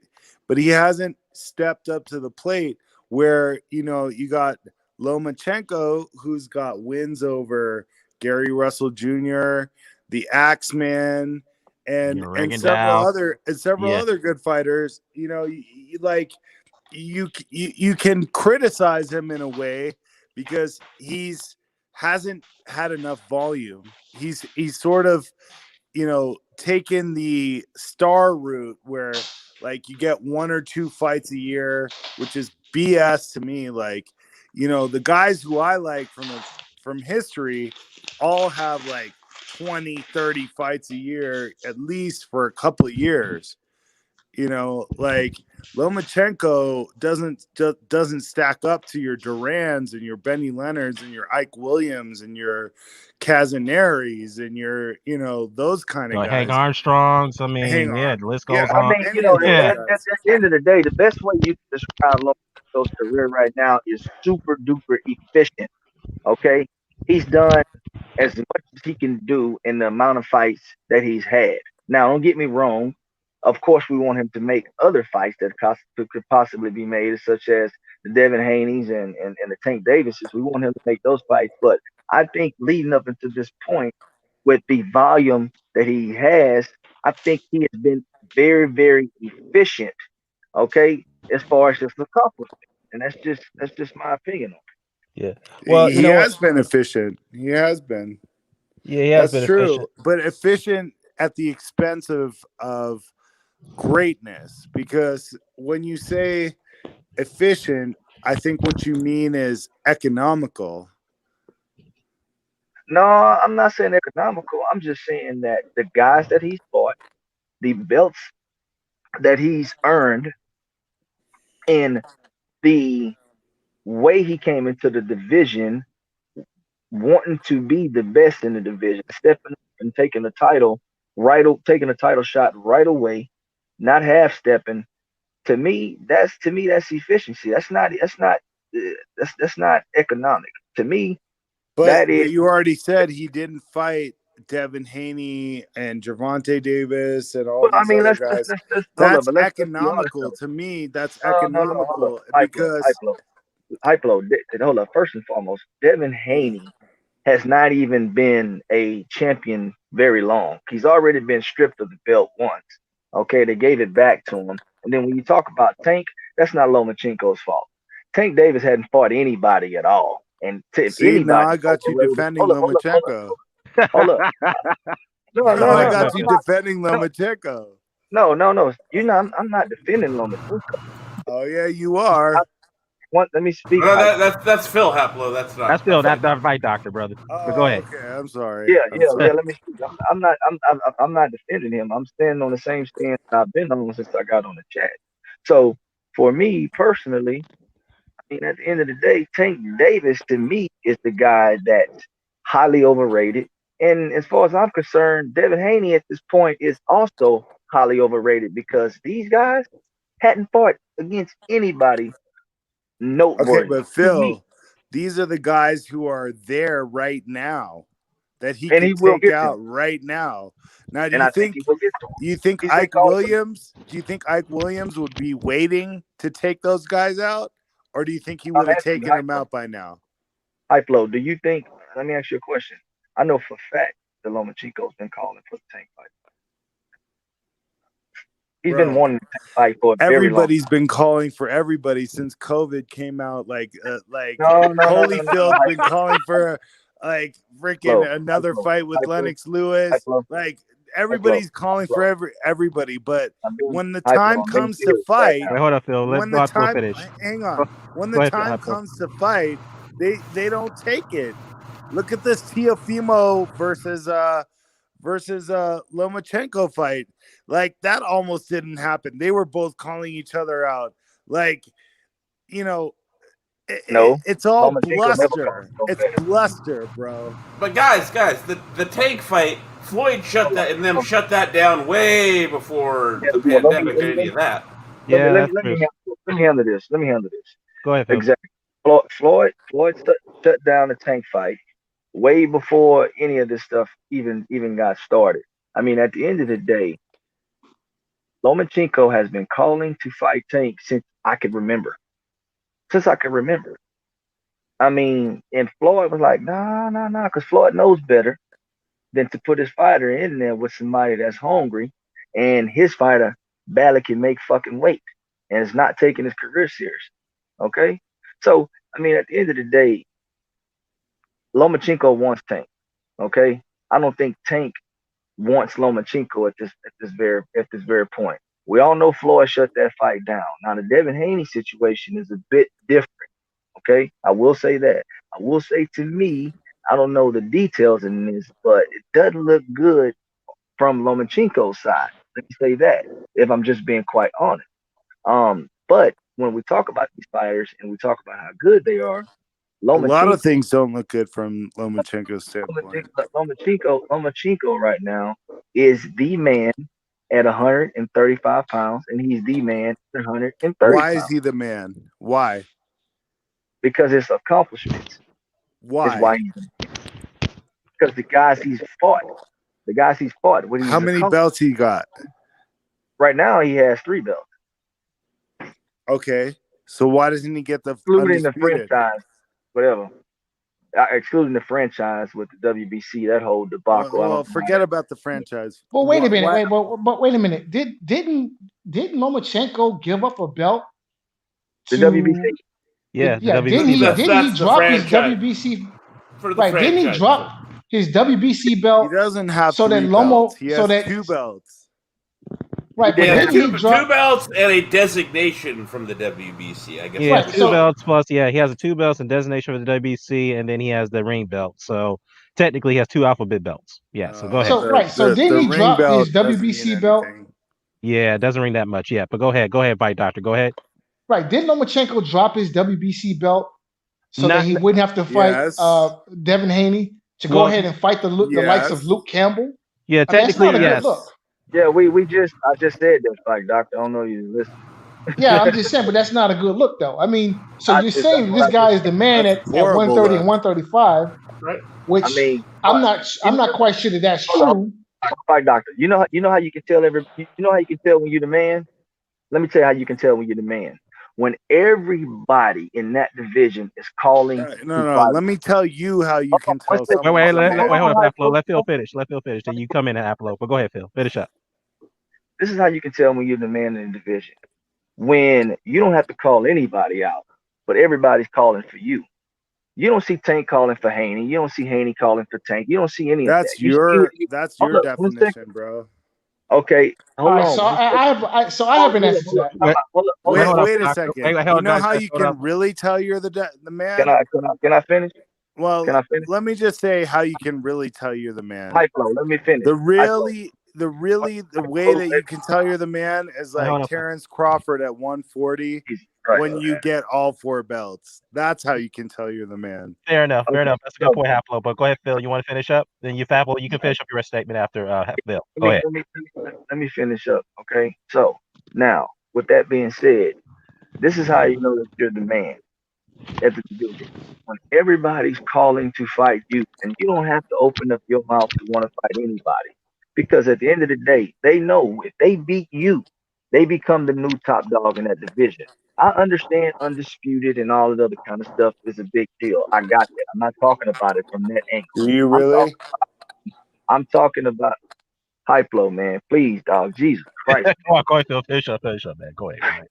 Man, yeah, I'm speaking about it from a standpoint that they are coming for Lomachenko because he's the top dog.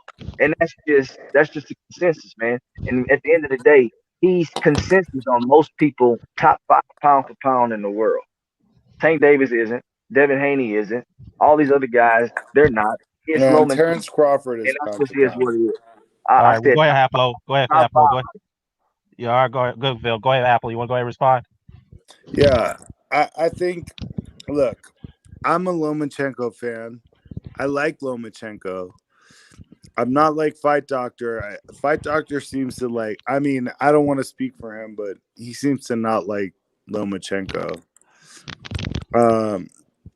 I root for him. I think he's a good fighter. But, bro, Phil, you're going way overboard, sir, and defending him. Tell me exactly what I said. That's overboard. Well, you said he had Who in the 3 division? belts Wait, and wait, he wait, only had 2. No. I said That's a body excluding the bag. franchise belt. I well, said yeah, hold on, guys. Be fair though. Hapo, he did say 3, excluding that franchise belt. So Phil wasn't quite. No. He said he had 3 of the 4 belts. That's a body bag. I That's said true. excluding. All right, I said okay, but he did say excluding. excluding the WBC because it was a You know what? franchise, so he was Man, kind of accurate. But go ahead, Aplo. yeah, I can't talk to the dude if he's not All right, listening. come on, guys, come on. We're trying to keep it civil here, man. But Well, I it's can all good. talk to you. But Why yeah, can't Yeah, you go ahead, talk to me? Aplo. Just kind of finish up, man. Finish up. Go ahead. There's nothing to finish up, bro. Like the guy has like 10, 12 fights. Like he lost already. Like he's okay. He's good. He's very good. He could have been an amazing fighter. He could have been an all-time great had he started his pro career a little bit earlier. However, yeah, he didn't do that.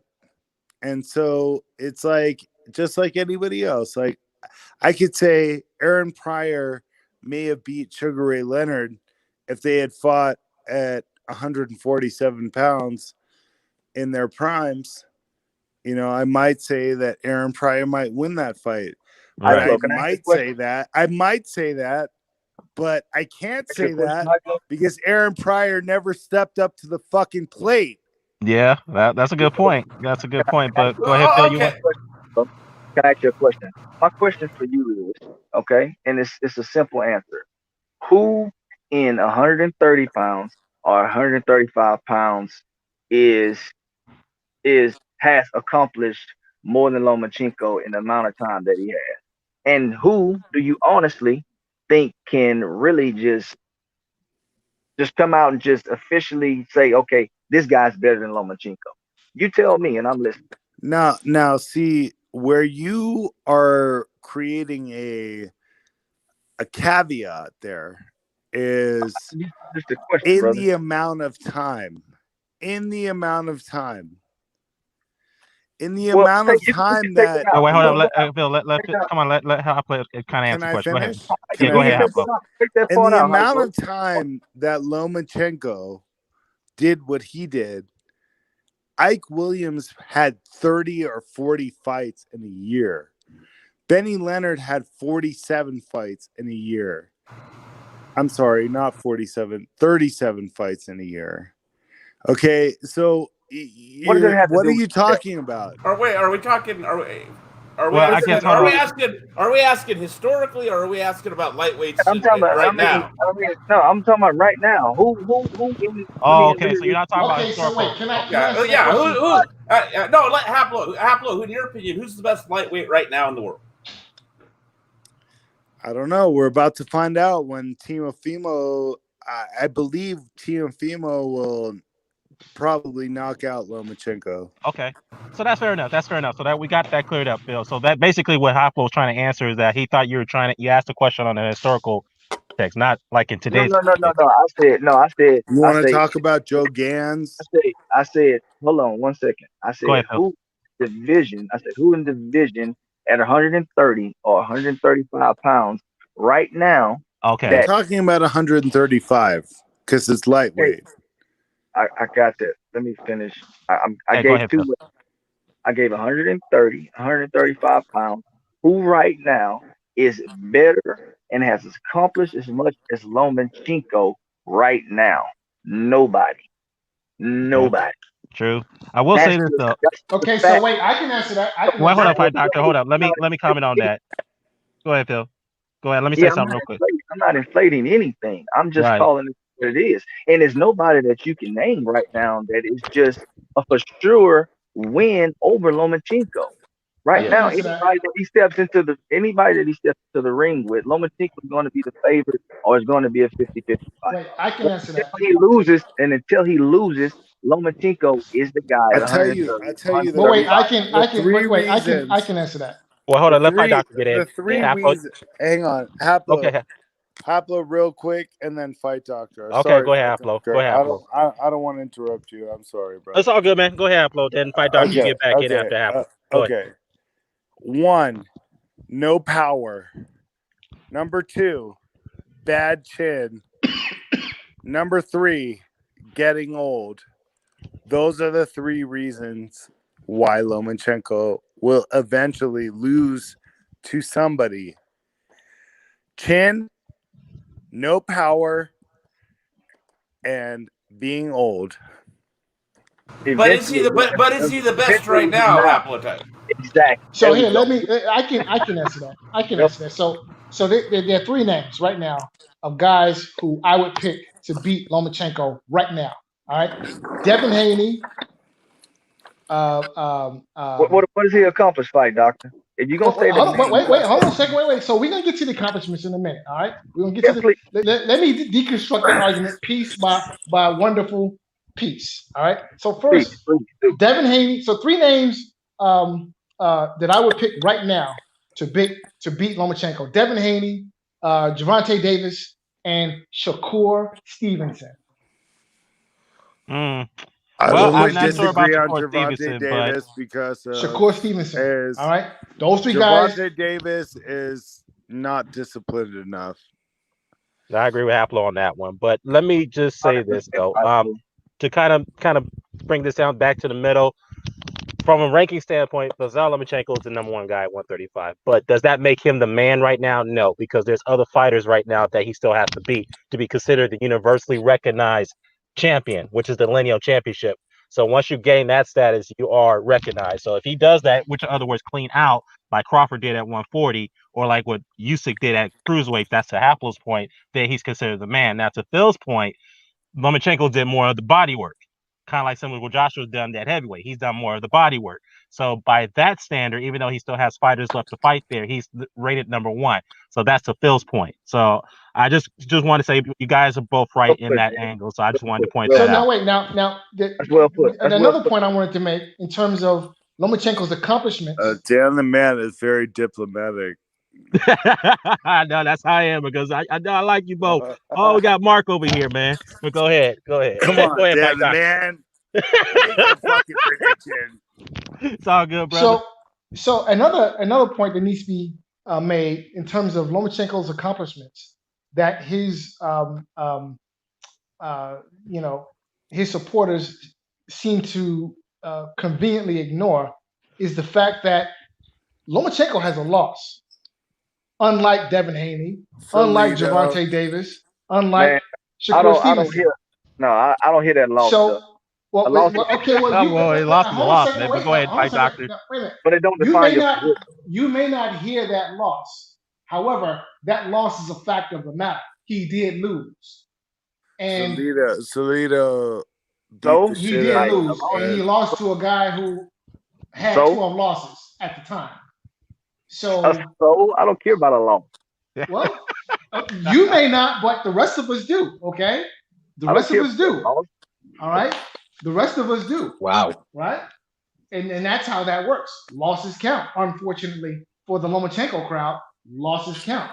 And when we evaluate a fighter, we evaluate his merits and his demerits. All right, and Lomachenko, unfortunately, has a big, fat, stinking demerit right in front of his record, right? So we have to weigh all of his merits and demerits. That was a close fight. And it's a little unfair, Fight Doctor, to frame Salido's quality as a fighter with his record like that, because Salido was way better than his record. Salido's a good fighter. There's no question. All right, but at the same time, context is important. So now we're going to heap all this praise on Lomachenko. I wish Devin Haney could fight like Salido in his second fight. Wait, now stop. Okay, now that's now more misdirection. All right, let's not. First of all, it wasn't his second professional fight. It was his 7th professional fight. Okay. Wait. It was his 7th professional fight. Where do you get that though? He's counting the World Series of boxing. Okay, you're counting the World Series. There was no headgear, and they were getting paid. That's the definition of a professional fight. Okay. Yeah, that's true. Okay, yeah, I could ride with that. It's debatable. It's debatable. It is debatable, but Very debatable. It's Yeah. very It's very debatable from the point of debatable. view that fighters don't actually get paid. The countries that they're representing do in the World Series of Boxing. The fighters don't get paid for the World Series of Boxing. thank you Okay, for we got Mark Arrival, on AK here. McGregor, to bring it into Proctor context. What's going on, man? How's it going? Good, good. So I know we're all talking about the fight being made between Lomachenko and Lopez, and of course we're debating about whether Lomachenko is great or not. What is he doing at 135 right now? Is he considered the man right now? Really, but go ahead. well, sorry, Dan. What we're It's okay, debating really is Lomachenko up there in the echelons of the lightweight history of boxing? He's had 5 fights in the division, bro. Yeah, I thought we were What the debating. fucking question is that? Okay, I'm confused. I thought Wait, we were hold on, debating. hold on. I thought we were debating whether he's the best lightweight right now. Yeah, that's what I'm talking about. We could. I don't think nobody's gonna try and put him. Where does he rank? Nobody here is gonna try. And Well, put him let in me the just say this. I'm gonna go down the Purnell line. and Yeah, I Benny hear or you, any Doc. of them guys. Yeah, I hear you, Doc. But let's go down the line just to get this out the way. If we're talking about historical context, do we put Lomachenko up there with the greatest lightweights of all time? If you want my vote, no, not right now. No. So, what about you, Mr. Doc? What do you say? No, hell to the no. Okay, Haplo. Dude. Just asking, guy. Get this on record.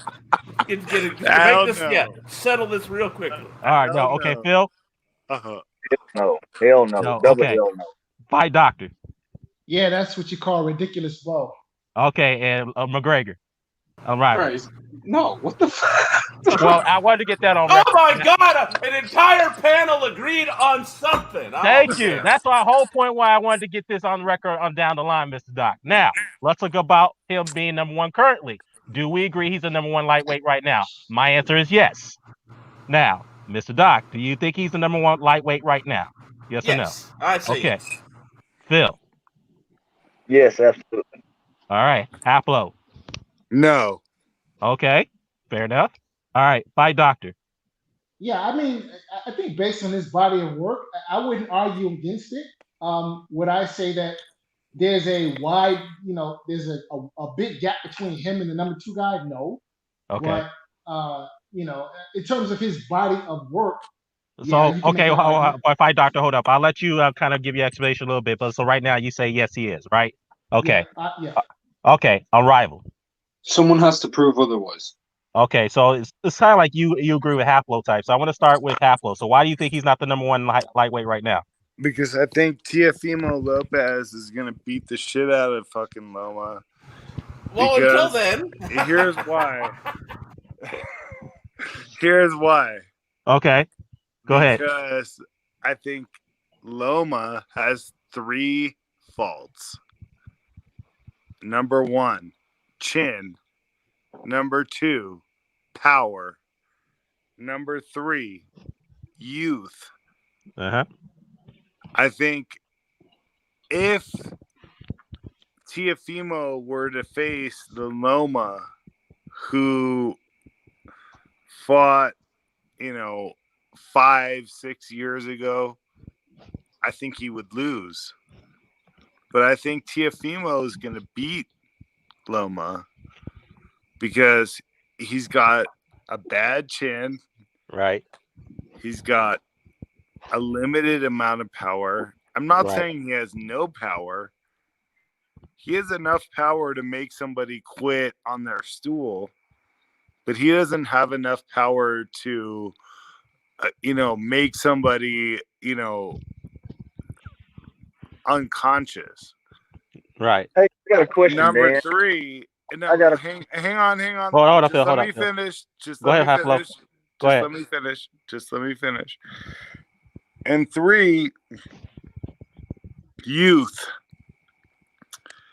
Like when you look at a Roy Jones, I look at Lomachenko a lot like I look at a Roy Jones. Right.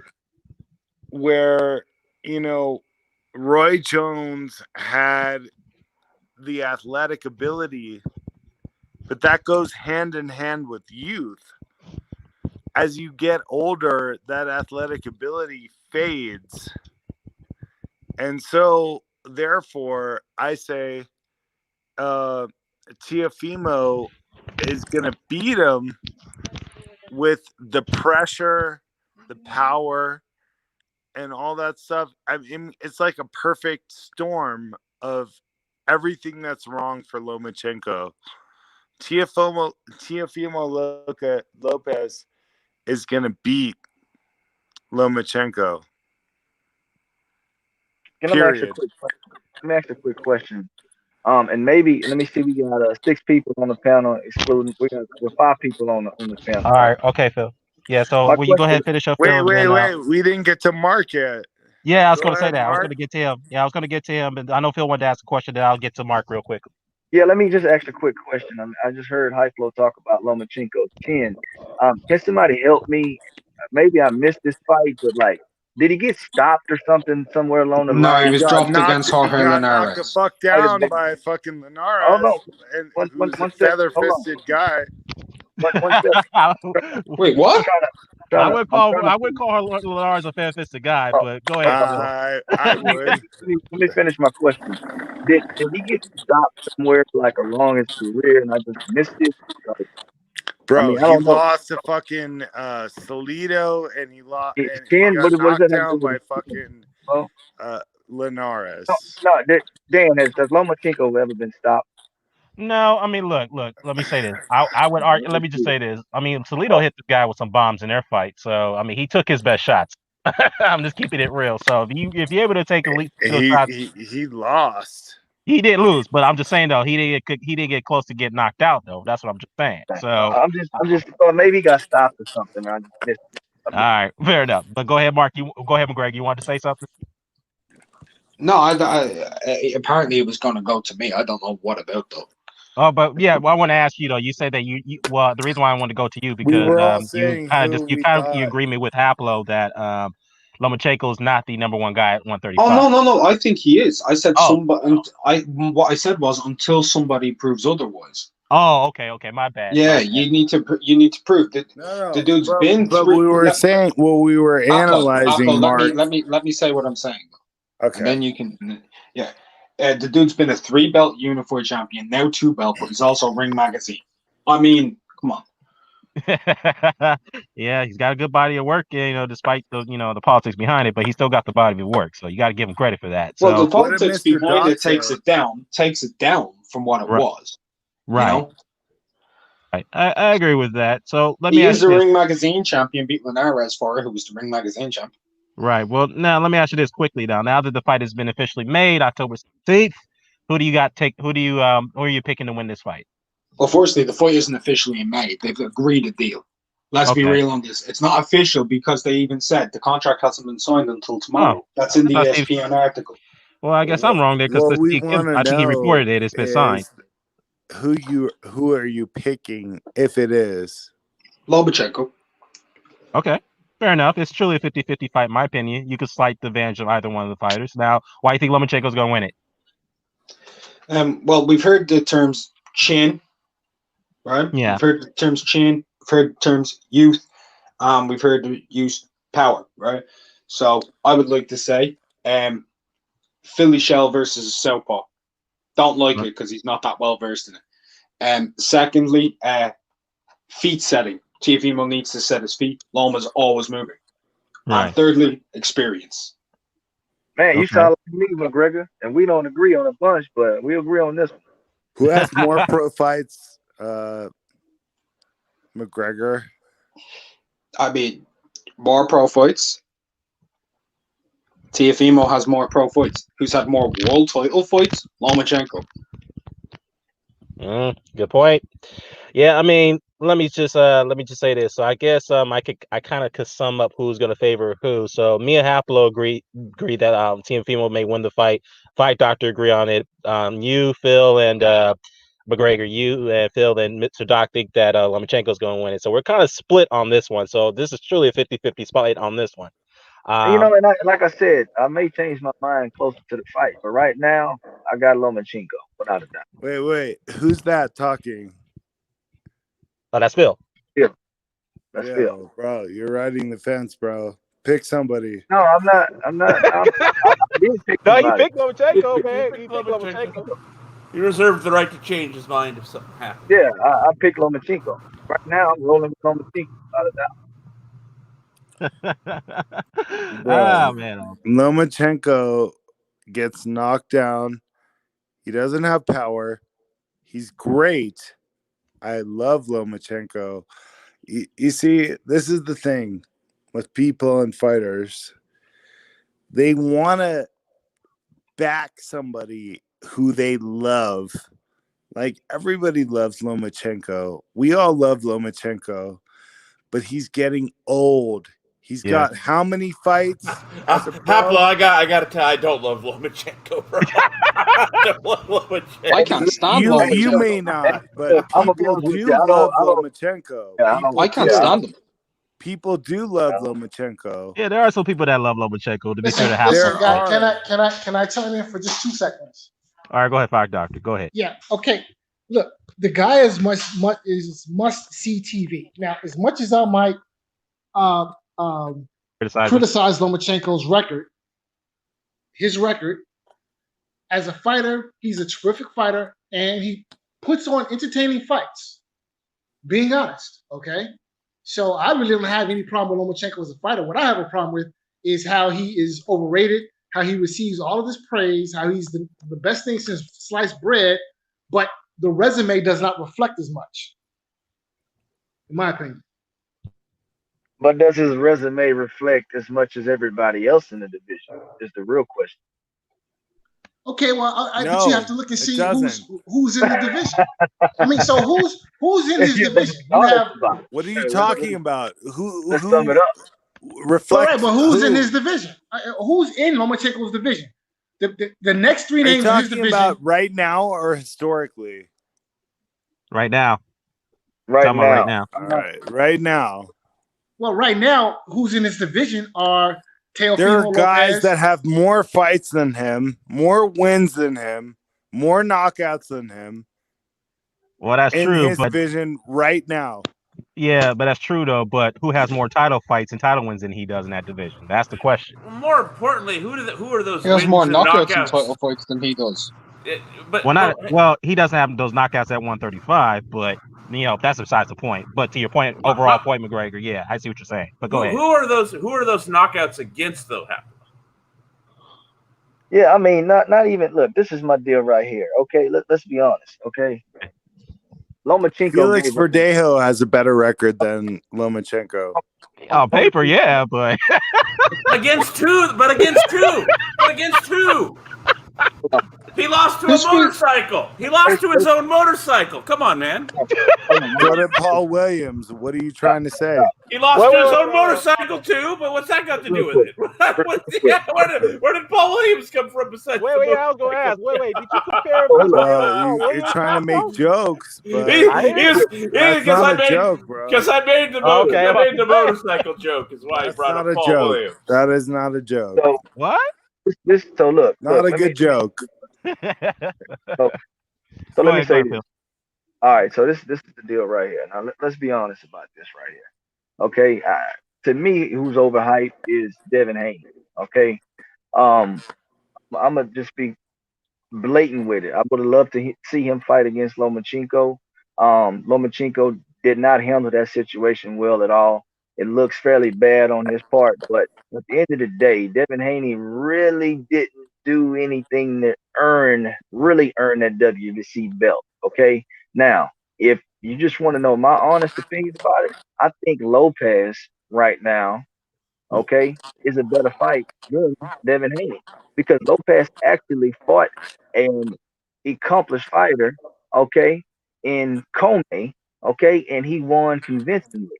So if you're going to sit down and really just break down the division, I think Lopez has more merit to call himself the man way beyond Devin Haney. Because Devin Haney really hadn't fought anybody. Like he just hadn't. I don't know what all the hype is. So when you duck a guy, when you drop a duck a guy, Mr. Doc. I mean fight Doc. Ducking the guy, it does not exclude who you fight as an individual. You can duck somebody, but you still gonna fight somebody. So Yeah. step up and fight somebody that's good. Ducking Yeah, doesn't you know mean what I though? mean, It's kind of like I know Low plays, if he's listening out there, it's kind of like Andre Ward and Donna Stevens' situation. Yeah. I didn't like how Andre Ward handled that situation, but does that take away the fact that Andre Ward put in way more work than Donna Stevenson? Hell fucking no. All right. So oh, I listen, mean, listen. Real talk. Andre Ward knocked out the guy that Adonis Stevenson won his title from. So, either way that goes, Andre Ward comes out on top. yeah, exactly. yeah, Ward but put in way more work. That's what I'm saying. I'm still trying to figure out. I'm still trying to figure out though, and nobody has mentioned, especially Fight Doctor. Why are you so high on Haney? I am looking for specifics, and I'm Wow. being very serious right now. Okay, can I answer that question? Go ahead, Fight I Doctor. would love for Why? you. That's the question, baby. I'm not particularly high on him, to be completely honest. I mean, the guy hasn't proven much. So he needs to fight somebody. So if you're asking me why am I so high on Devin Haney, that's the answer to that question. He needs to fight somebody.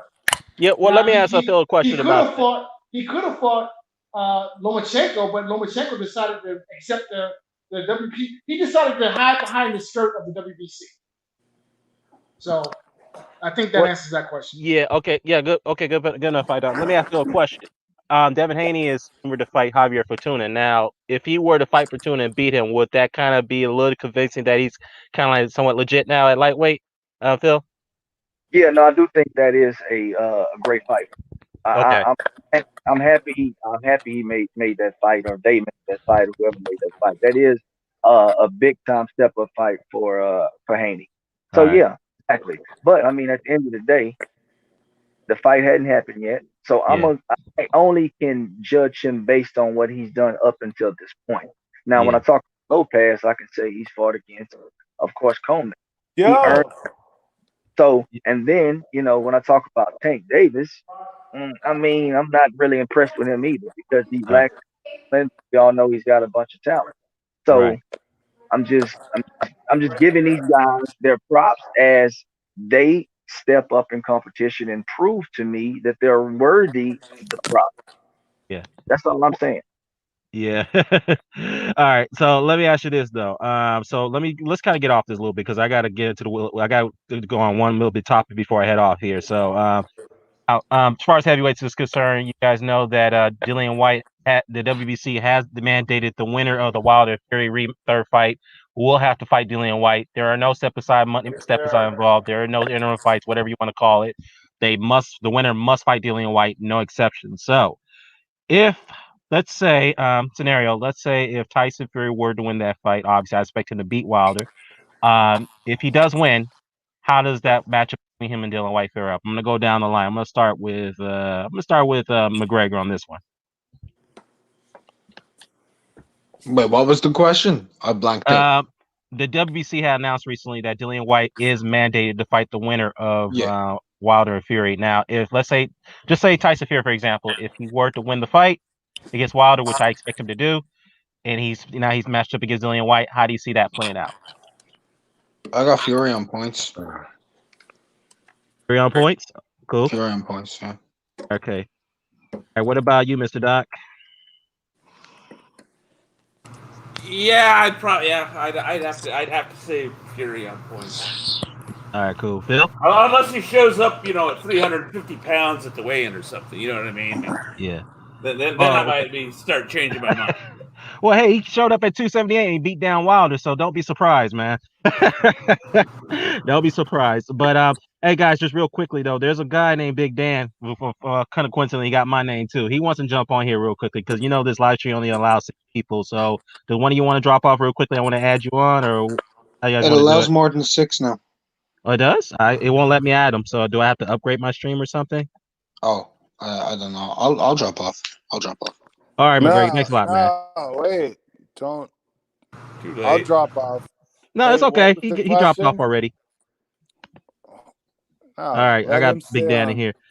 Hello. All right, cool. Hey, what's up, Big Dan? How you doing? Yeah, I'm good, mate. You? Good. Is that Donald Trump there you got in that picture? What mate. the What? Why? Yeah, Why, Donald man? Trump on Rocky's body. It's all right, man. But hey, listen. So I'm gonna go down the list here. So Mr. Doc, you pick your Fury, but as long as he doesn't blow up overweight, right? Yeah, basically, as long as you don't fall off the wagon. All right, cool. Now, Big Dan, since you're in the chat, so who you got? If Fury were to beat Wilder, which he's expected to, now how'd you fare the fight between him and Dillian White? Honestly, I think it's a total mismatch. Oh, you think? Mhm. Mismatch for White, or is it mismatch for Fury? Mismatch for White. Mm. I think Fury would beat him in a similar fashion to how he beat Chisora the second time. I think he'd stop him late and he'd be battering him the whole fight. Right. Well, I probably would tend to agree because it looks like it is a technical mismatch. I'm just being honest. It's a technical mismatch, and Fury is a much faster guy on his feet for a big guy at his size. It's unbelievably how quick he is. He moves like a middleweight in there. So, yeah. So, Haplo, man, what's your thoughts on that? Can you hear me? Yeah, I can hear you, brother. Yeah. Fury is gonna lose to Wilder, first of all. Okay. All right, cool. And so there won't ever be any Fury versus White fight. But if there were, Fury would make White look like I don't know.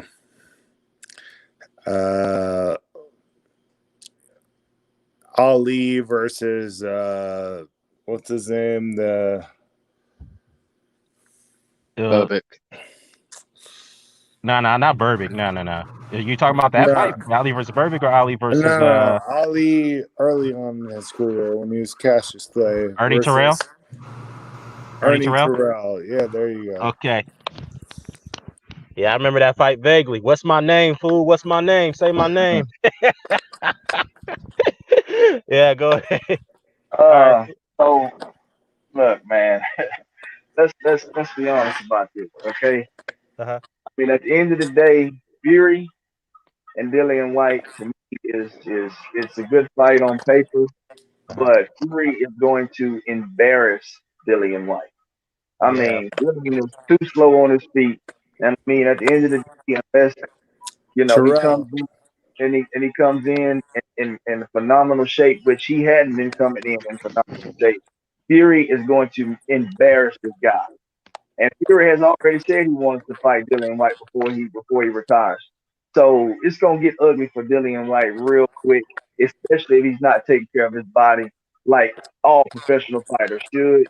And quite frankly, he hadn't been looking good his last couple fights. If he plans on getting in the ring with the Gypsy King, he's going to have to do a total 180, and I don't see him doing that.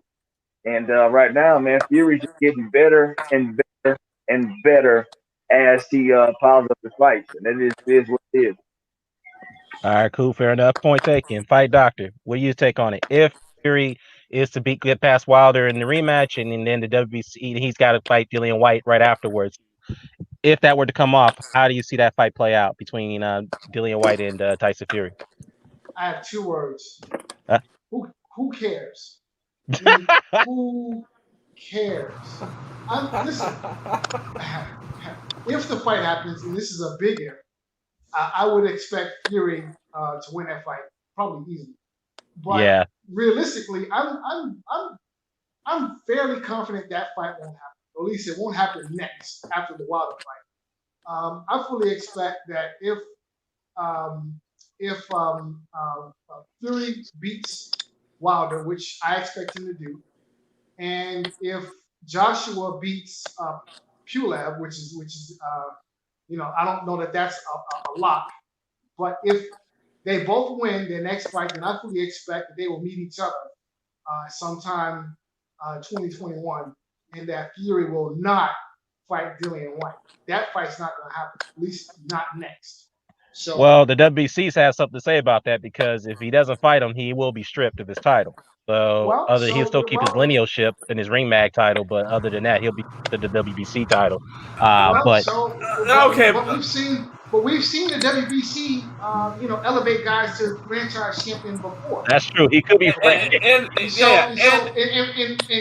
of the day, politics went out, and boxing is about the politics of the dollar bill. So now let me ask you this question. There you go. There you go. Dan, real quick fight, doctor. Just simple. Dan, do you really see Weeby Crooks passing up the potential sanctioning fees from an undisputed fight in the UK between AJ and Fury? No, they won't pass that up because I'm sorry. Just not. I don't see that happen. I agree with you on that one, but you know how WBC like to play games in negotiations. So I don't. Here's the thing, though. We're far along from that fight ever to be made between Joshua and Fury. They're not even close. We're talking on pure hype.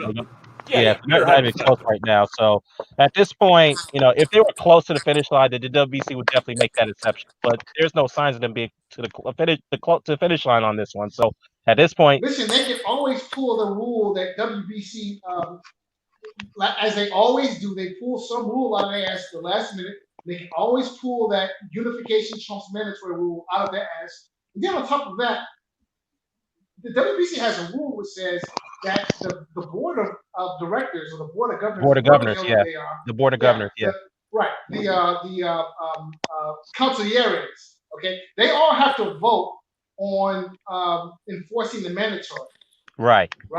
So yeah, until that happens, and unless that happens, then your mandatory position, it's not mandatory. It's just not. And listen, if you ever have like a good 3 hours to kill, go read the WBC's bylaws. Okay, it reads like honestly, it's like when you get to the end of it, you really don't know what you just read because there's like subtitles and loopholes. I mean, it's just it's circular logic and circular reasoning, and it doesn't make a lick of sense. I hear you. You can read that document and you can come up with any excuse to do just about anything you want to do. Right. So, okay. All right, cool. So last question, and I'm gonna close this up, guys. So I'm gonna reverse this question. Happle already answered it already. Now let's reverse the script here. If Wilder was to get past Fury and he fights Dillian White, how do we see that play out? If you ask me, I think Wilder takes him. So, Mr. Doc, what do you think?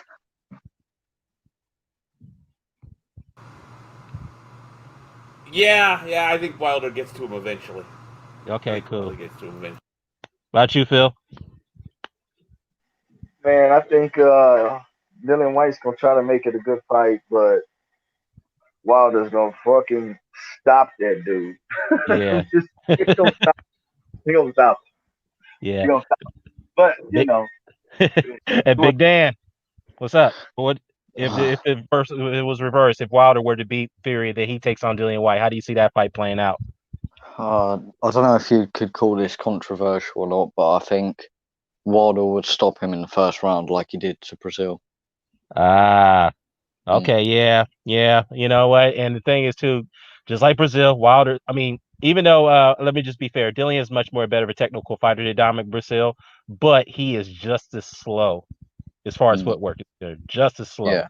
He might have better upper body movement, but he is just as slow, and his reflexes is not fast.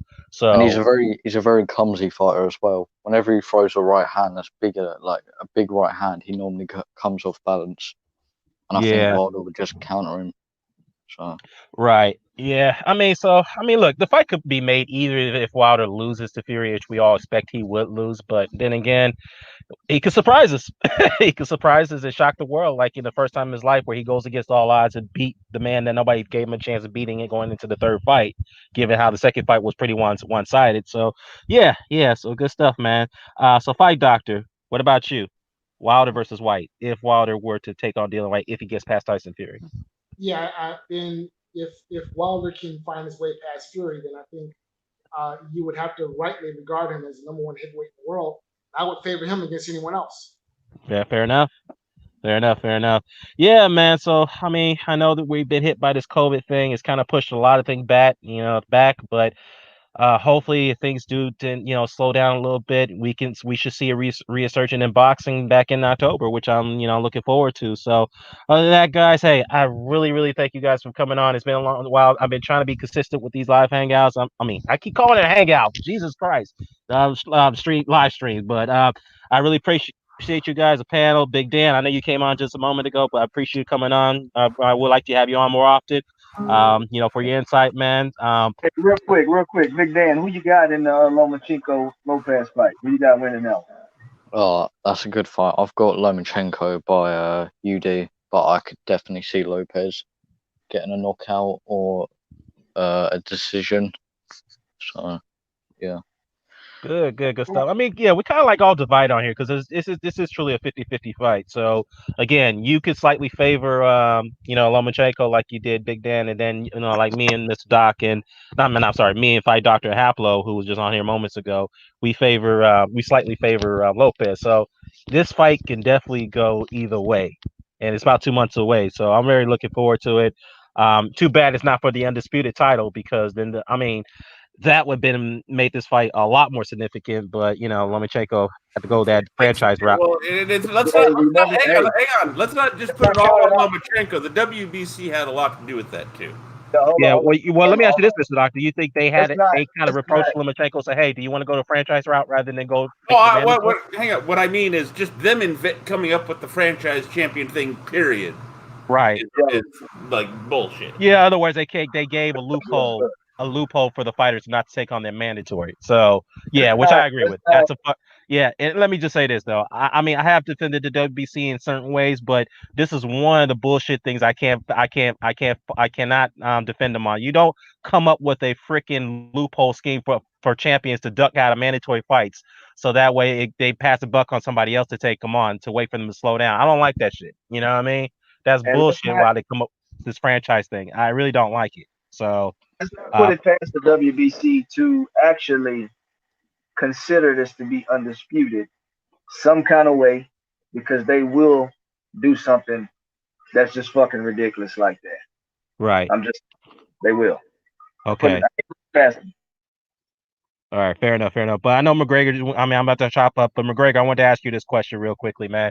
So if Fury were to get past Wilder and then he fights Dillian White, how do you see that fight play out? I already said Fury on points. Oh, that's right, you did. Well, now let's reverse the fortune. What about if it's Wilder versus White? How do you see that one play out? Wilder by knockout. Perfect. All right, cool. I know I didn't have a chance to ask you guys about I know I asked some of you guys about the BRAEKHUS versus McCaskill fight that's going down in 3 days.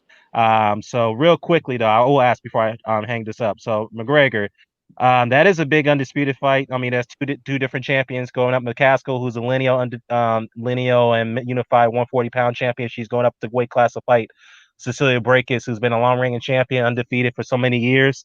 Me personally, I don't see Jessica winning that fight. I like Jessica a lot. I have some interactions with her trainer, Rick Ramos.